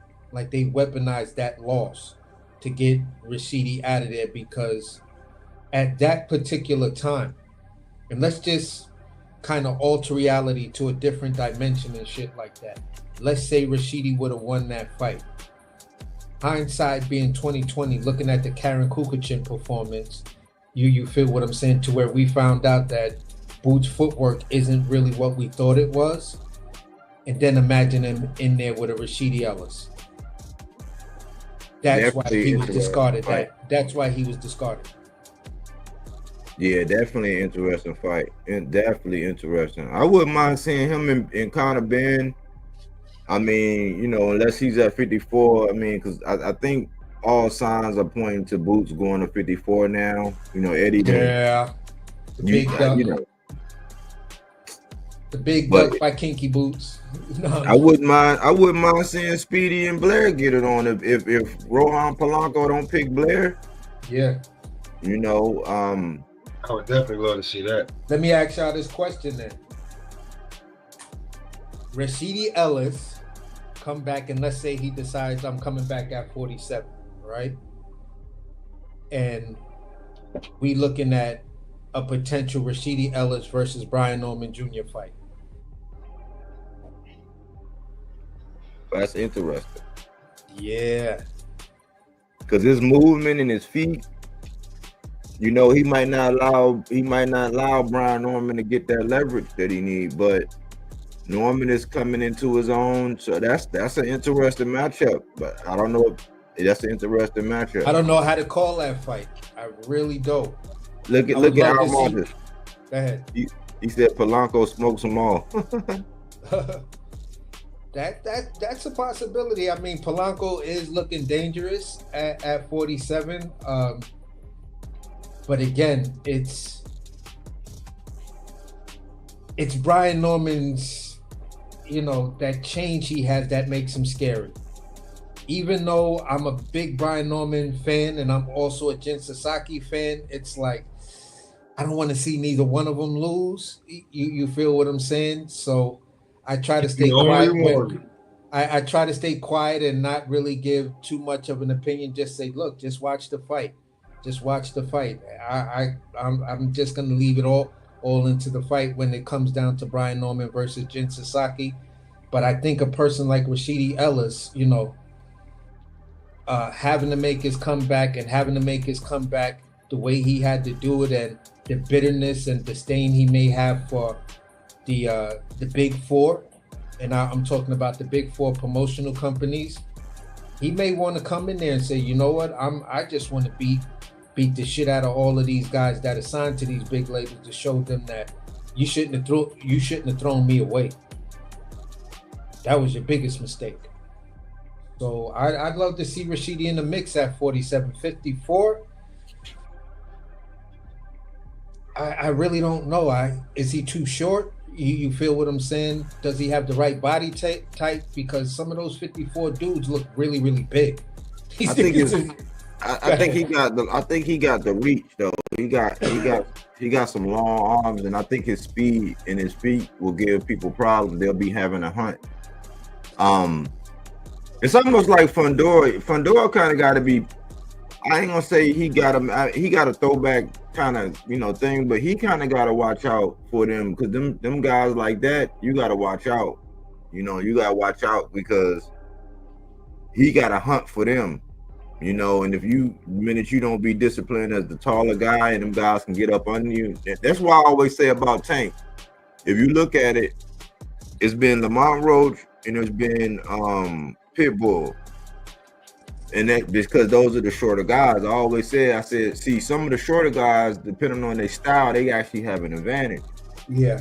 But if you look at it, he's, the ones that he had more of a challenge with are the guys that shorter than him. Because I know me personally, I've always like the shorter guys. It's like I prefer somebody that's a little taller than me all day. You know what I'm saying? Yeah. It's like with them guys being able to get up under you. I don't know, but I don't know. Depending on because I seen him, he looked like he done filled out a little bit more. I think it's just up to him just getting his feet wet and then figuring out, because a proper camp, not a short night, because I think him and Blair were kind of going through the same things as far as short camp, last minute notice, the same thing that what was his name, the one that just fought Fondor. He said he never had a full camp. Yeah.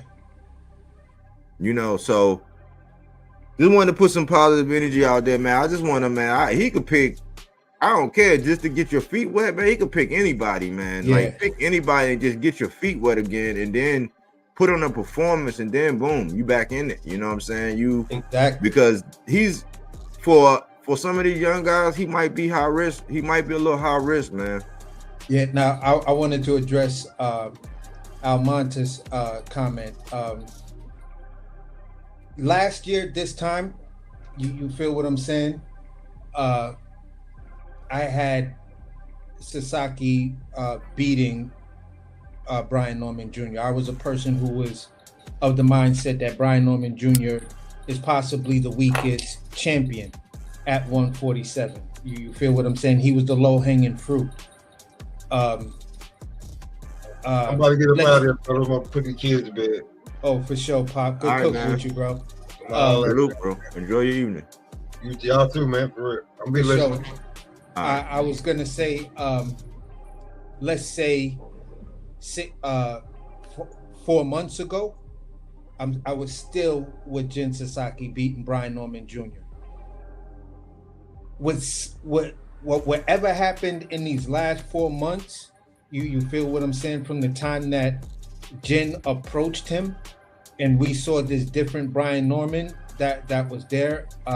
that was in front of us, that change in him put me in a position to where it's like, yeah, I don't think I want to sleep on this kid. I think this fight is probably going to be a lot closer than what I think it is. I know a lot of people are trying to shit on Brian Norman right now because of that whole Eddie Hearn thing, but that attitude, that calmness, his demeanor, him embracing his championship, that calm, confident tone that we were speaking about in this entire live when we were talking about Abdullah Mason. Not being cocky, but being confident, to be able to give your opponent the utmost respect, but still have that confidence that I'm going to beat his ass. You feel what I'm saying? Mhm. That's the scary part of Brian Norman, because he does have the power. You feel what I'm saying? And he does have that fan-friendly style that just says, you know what? I'm gonna sell out and go and try to get this knockout. You feel what I'm saying? So at the end of the day, I'm like, oh, this is going to be a hell of a fight right now. I'm super excited for it. That's why for me, it's like Brian Norman might lose the fight. Jin Sasaki might lose the fight. I'm just like, I just want to see who wins, because at the end, if Brian Norman wins that fight and comes back to America, that now puts so much pressure on Boots. And if Eddie's talking the way he's talking, there is no way Boots is staying at 47. You feel what I'm saying? Yeah. Sasaki wins that fight. Pacquiao wins his fight. Sasaki's about to line himself up for a fucking $20 million payday, and he's gonna just go down by having a legendary name on his resume, like as the Manny Pacquiao, first Japanese fucking welterweight champion, and then defends his belt against Manny Pacquiao. Bro, that shit's gonna be off the heezy. So Look, yeah, there's some possibilities out there. We just don't know what the future's gonna bring. I'm gonna put it like this, AC.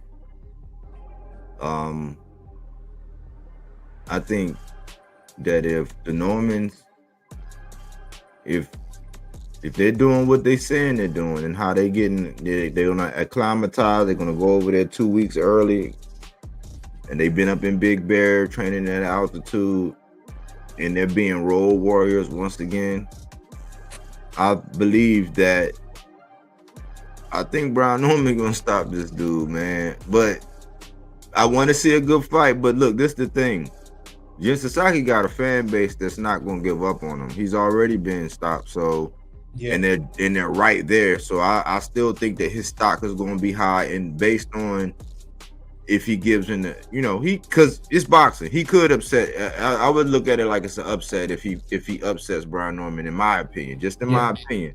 But if he makes a good account of himself, if he can go the distance with the Norman coming off this knockout streak that he on, he's still gonna be, we still get to see him against the other names. You know what I'm saying? Yeah. He's not going to disappear out of nowhere because he got a bag. Brian Norman getting a bag by taking this fight. And they're both going to build each other's profile. So I think it's a win for the fans, because it's going to be a fan-friendly fight. And both of their stocks, I mean, unless Jin just go out there and get, slept in 30 seconds, or something like that. But if he make a good account of himself, like Cardenas did with Inoue, and, make some adversity, make Brian Norman make some adjustments, even, hit Brian Norman like Cuevas did, get his stuff off. Either way, we all win. You know what I'm saying? But he's gonna have the fan base that's gonna, just like every other culture, that's gonna be like, it's all right, dust yourself off and get right back in there. So it won't be the end unless Brian Norman like brutalizes him. Yeah. Now, my only issue is, because you've heard me say this over and over again, one of Brian Norman's keys, in my opinion, to victory, if he gets to Japan anytime less than 3 weeks, I don't see him winning. You feel what I'm saying? Because Floyd, some other fighters who went over there, they went over there and at least 3 weeks and got themselves acclimated to the climate and everything else. What's the name? Got over there 2 weeks before. Who am I thinking? Damn. Oh boy, that fought that fought Inouye. Fulton. Yeah, Stephen Fulton. Stephen Fulton got over there 2 weeks before. It didn't necessarily work out. Like when you go over to Japan, just the trip alone to get yourself acclimated to the water, the food, and everything, it usually takes about 21 days. You feel what I'm saying? Otherwise, you're gonna be over there with stomach aches like a motherfucker unless you can find American food all day. You feel what I'm saying? So that's I'm a little worried about that part right there. He could show up and show out because he got an iron stomach or whatever. You feel what I'm saying? But for me, that's I'm gonna say it right now. If he made that statement that they're gonna get over there 2 weeks early, I'm gonna start to be concerned for Brian Norman. That's a good point. I think it's a certain. What's up, Boom? Man, what's good? What's good? What's good? What's good, Boom? What's good, AC? I think it's something about for every hour difference, it's a certain amount of time. It's a certain amount of days. Like for every hour, you need a day or 2 days. I looked it up a while ago, back when I was analyzing Fulton and Inouye, and I spoke about that. That is something you can't take lightly, you know what I'm saying? And that's one of the things I said with Fulton. So that could be a factor. But what's on your mind, Boom?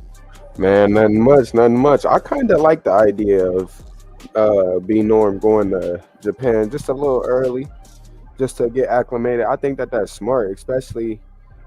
I don't know. I just think that's smart. You trying to adjust to that time zone. You trying to adjust to the sleep so the night of the fight you could be ready. You know what I mean? I kind of like the idea of that, but I don't really care for B Norm either or Boots at 147. I'm more focused on 154 and what's on that type of table up there and what's on that landscape. But I wish them guys nothing but the best, you know?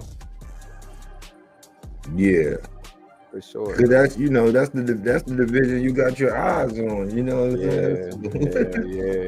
I mean, by the time I'm at 47, them guys gonna bend them. You know what I mean? If I'm even going there for my first belt or not. But like I said, we'll see. We'll see what happens. I do like the idea of Abdullah Mason being the next star, though. I can see it, man. I can see it. Abdullah, he's a stand-up guy, so I think Abdullah gonna be one of them ones, man. Yeah. You ever got you? I ain't asking you if you ever sparred him, but have you ever been in the gym with him or something? Who, Abdullah? Yeah. No. I would love to, though. Actually, I ain't even gonna front. I would love to spar him because I'm gonna be able to learn something. Hey, have you ever went out to Ohio and got some work? No, not yet. I'm still recovering, so. I know you. I hope you do. I hope you listening to the doc too, Boom. Man, I am, man, for real, man. I wouldn't even play with my health like that, so. You know, they say take care of your feet and they'll take care of you. You know, you gotta take care of them feet, man. Heck yeah, man. Just a little setback, nothing too crazy though. We right back. Yeah, That's sure. what's up. What you think about your guy, Avius Griffin, man, getting this, signing his paperwork? I mean, I told y'all, nobody really wanted to listen though. Every time I speak boxing, some people just be thinking I'm talking, man, and just be thinking I'm saying shit. You know, but when you're really around these guys, when you really train with these guys, when you're really in the gym with these guys, shit like this to us is normal. This is supposed to happen. This is what we're here for. You know what I'm saying? So I'm not surprised, but I'm happy. Like, I'm happy. That's my dog. So I know he geeked, man. Hell yeah. I think that's going to be a nice little thing for him, too, especially since he fighting on that Jake Paul card. That's going to be lit, man. Yeah, he should get mad exposure. You Yeah. feel what I'm saying? I kind of like his energy and all of that and stuff like that. Yeah, we Memphis niggas, his bro. boxing style is like, yeah, you're on the path of being a super fan friendly style. Because people want to see him, probably say, yeah, I just want to see him a lot more and stuff like that. But yeah, he you know, he looked like he gonna be a problem. You know, Yeah. tighten some things up and shit like that. He Yep. definitely looked like he gonna be a problem. But at the end of the day, I'm only saying tighten some things up because he's still so young in his career. For In my sure. opinion, you feel what I'm saying? For sure. Hey, I didn't even know, but y'all see Kelvin fighting for a belt? Not like a world title, but an NABO belt. Wow, that's I didn't what's see up. that. Yeah, Kelvin Kelvin? Davis, man. Kelvin Davis, DB3, man. I can't wait to see him and what he about to do against Nair Albright. They fighting for an conventional belt or whatever. So That's gonna be a tricky fight, man. Hey, Kelvin gonna have to. I mean, Kelvin. yep, Kelvin Davis is fighting for an NABO conventional belt this weekend, or June 7th. I mean, I just want him, man. Kelvin just gotta let his hands go, bro. He got, man. I be seeing the potential. That shit he be showing in his spurts. I be like, man, he kind of cautious, but because of his frame and how he just gotta have that confidence and let them hands go, bro. Because when he let yeah, his hands go, I it's night sparred and him, day man. between. I shared the ring with him, man. He definitely is one of those guys when he wants to be. But Yeah, Kelvin is explosive on his shots when he wants to be. Kelvin can move. Kelvin got good IQ. Like he boxed before. You know what I mean? So he got it for sure. I see big things coming from him.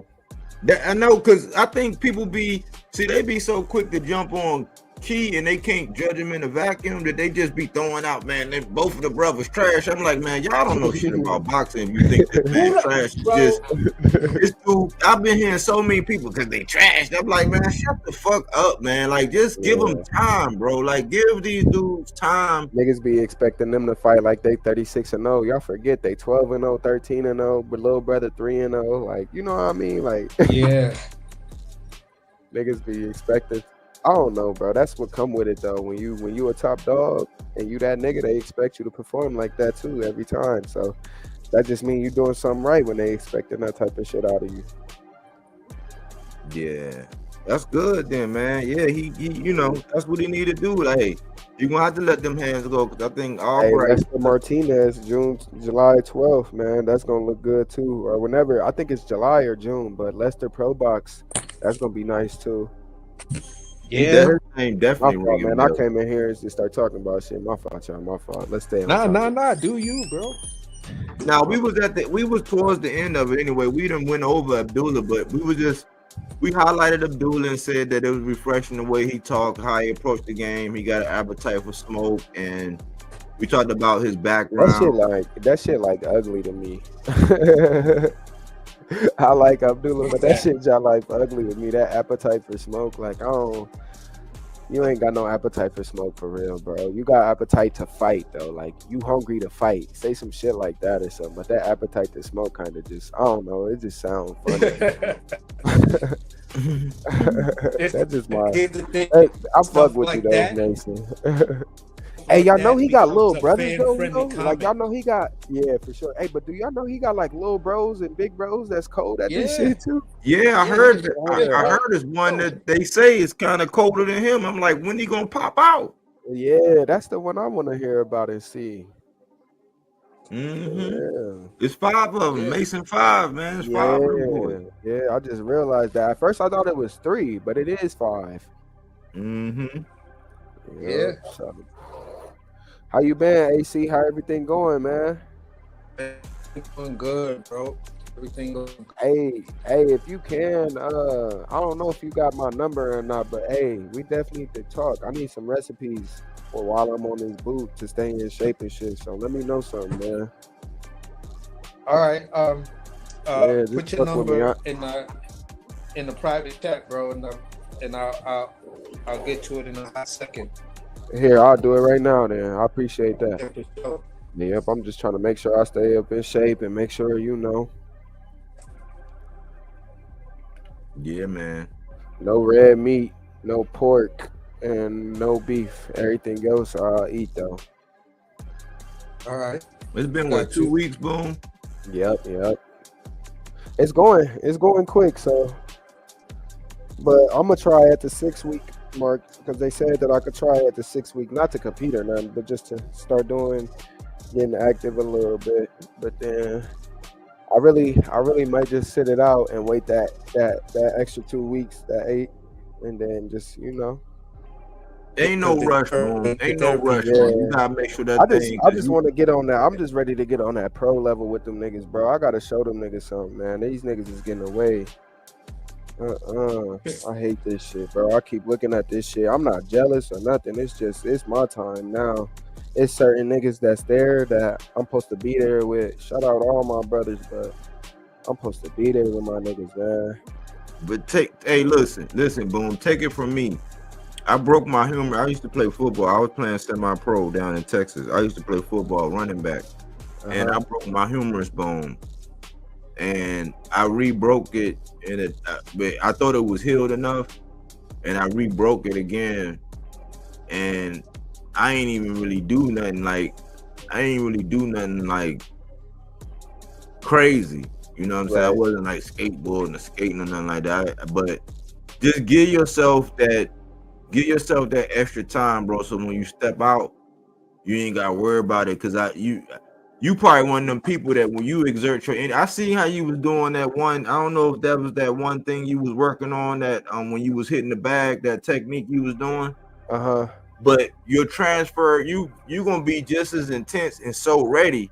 That transfer energy, when you do that, you know what I'm saying? That transfer energy, you need that thing to be all the way 100, bro. Hell yeah. So I would be a little extra cautious and just take the 2 weeks, bro, so that when you step out, ain't no doubt, and you can still have the same confidence that you got. Because you don't want to be like, I wonder is it gonna hold up? I wonder is it all right? You know what I'm saying? Because you're gonna go hard. Yeah. That's your mindset. Just give yourself that 2 weeks, bro. Hell yeah, I'm definitely in. Where that Just nigga go? Oh, he probably dropped off. But there you go. Oh, okay. I thought he dropped off for a second. Yeah. But just take your time, bro. Like you know what's there for you gonna be there, man. In 2 weeks, in the grand scheme of things, you know what I'm saying? That's nothing, man. Yeah, it's 2 weeks. It's 2 weeks to reset the mind and refocus on the goals. And now there's something else. I still got 4 weeks, but after that 4 weeks, they still talking about them 2 extra weeks might be solid. So yeah, but what I'm saying is, it's like you had plans before. You were moving in a certain way before. You feel what I'm saying? Now there's a mouth to feed, to be that new mouth to feed absolute hero. So you're right. She don't think another dude can do more for her than her dad. Right. You feel what I'm saying? You won't get caught up in all of that. So to be that guy, this is the time to say, yeah, now I'm laid up right now. Let's rethink the plans, because there's a whole new dynamic. Sometimes even in the worst things that may derail you for a hot second, if you really, really just step back and look at the whole thing, you like, okay, this is God's plan for me. Because I heard you say you were real big on your beliefs and stuff like that. Hell yeah, this is God's plan. I got baptized, so this is God's plan for me to now refocus, because I had a plan before and I was moving in that plan, but now I have this little queen that you feel what I'm saying? I have to look after too. So now everything changes. So what was that injunction that was going to make you really just stop, think, and consider everything? Now this is the time to do it, because you can't do nothing else but really that. Right. You feel what I'm saying? So that's just my advice or my perspective of how I would kind of look at that situation that you in right now. Like, yeah, I could be bummed out about a lot of this bullshit, but I'm a true believer in God, and I know this is God's plan, because he wants me to see something and redirect something that I may not have been doing before, and now this is the time for me to actually do it. Yeah, for sure, man. I call it, and I'm gonna get off. Hey, shout out my guy. My fault. Before I get off here, man. Shout out my guy Jamel too, because My guy hit me up. I'm talking about former WBO world champion, man. Sending me good spirits. So shout out my guy Jamel, man, for real. A nice little phone call from my guy, man. Salute That's to definitely, Jamel. man. That's definitely big, man. One of my real believers right there. Yeah, for sure. I call it the pebble in the eye mentality. If you take a pebble and you put up to your eye, it overshadows everything in your life. If you extend your arm and put it out and put it where it need to be, you see that it's nothing. This is just a small little setback. You know what I'm saying? Yeah, You Yeah, know, delayed, not denied. You know, so just take your time, bro. Take your time and heal right.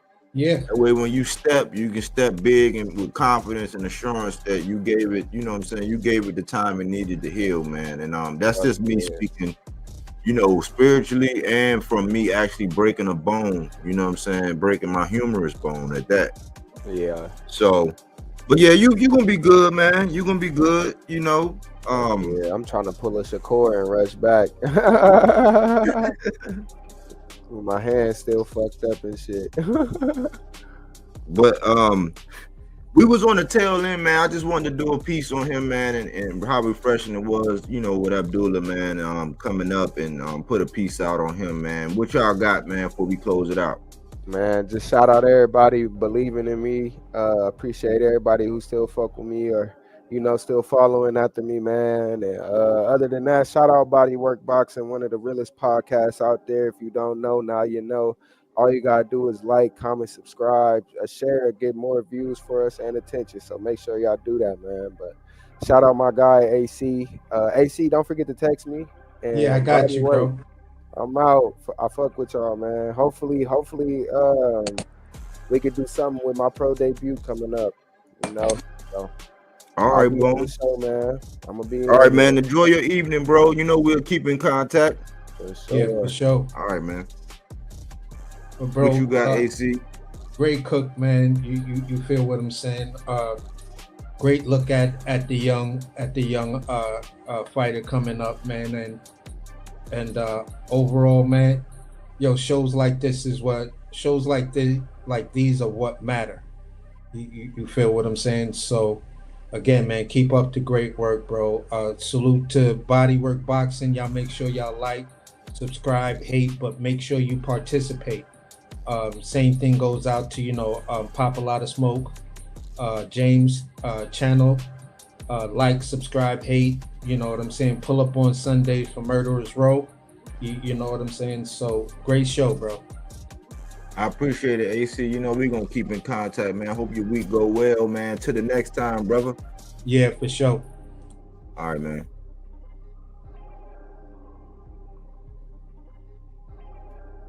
Yeah, so we had a good cook, man. That was Boom Boom, one of Bud and Bomac's young fighters, man. Ferocious, you know what I'm saying? I seen him put hands, you know what I'm saying? I seen him put hands. I looked at some of his clips or whatever. He be putting hands on people, man. Aggressive, throwback, you know what I'm saying? He's not a safety first fighter. You know what I'm saying? He's looking to go in there and do bodily harm, you know what I'm saying? And he rubbed elbows with a lot of them guys like Avius Griffin, who just got signed with Jake Paul and them. He been making a big splash. He definitely know how to promote himself. Go to his Instagram and check him out, man, and his backstory. And he beat charges, and his life is a movie, man. All these guys, man, some shape, form, or fashion, their lives like movies, man. So, but yeah, I just wanted to cook on Abdullah Mason, man. I think that the young man is he on his way. You know what I'm saying? He on his way. Is he perfect? No, but who is? You know, but the potential he has and what he's demonstrated and how his resume looking and how I think they believe in him as well. And he's knocking on the door for title contention. You know, he's coming up on a Keyshawn undercard, big fight that Keyshawn got. Keyshawn, he looking and sounding all mature and handling business like the businessman we know he is. You know what I'm saying? We just heard from Boom that's for an NABO title. You know, and the brothers, the DB3, his brothers are not trash. You know what I'm saying? They're not further along in their career. They're not as far along in their career as Keyshawn is. but they got a skill set. I've been seeing Kelvin's skill set jump off the page. Like I said, if he let his hands go just a little bit more, be cautious, but let his hands go just a little bit more because of his frame and the speed and the punches he tend to use, he could be very dangerous. You know what I'm saying? Very dangerous. But that's all we had today, man. Like the channel, comment, subscribe. You know, this channel is silence is consent, meaning that all it takes for grown men and women to be silent for evil to prevail. So we speak to things, you know what I'm saying? We talk about things, you know. I put stakes in the ground for these blue collar workers, the ones I get off the beaten path. I don't just talk about the same names all the time and the same stuff that everybody else do. We try to be different, you know what I'm saying? We try to highlight, you know, what the casuals want, because we don't give a fuck about no casuals over here. This is fruits and veggies, not that Reggie. Fact-based content, not opinion-based, you know. But I appreciate everybody who came in the building. Almontes, Greg Terrible, his twin was in the building, DSTN was in the building, Latch Puma Skills, Crush the Legend was in the building. Subscribe to Crush the Legend, you know what I'm saying? L Dub, you know, subscribe to his channel.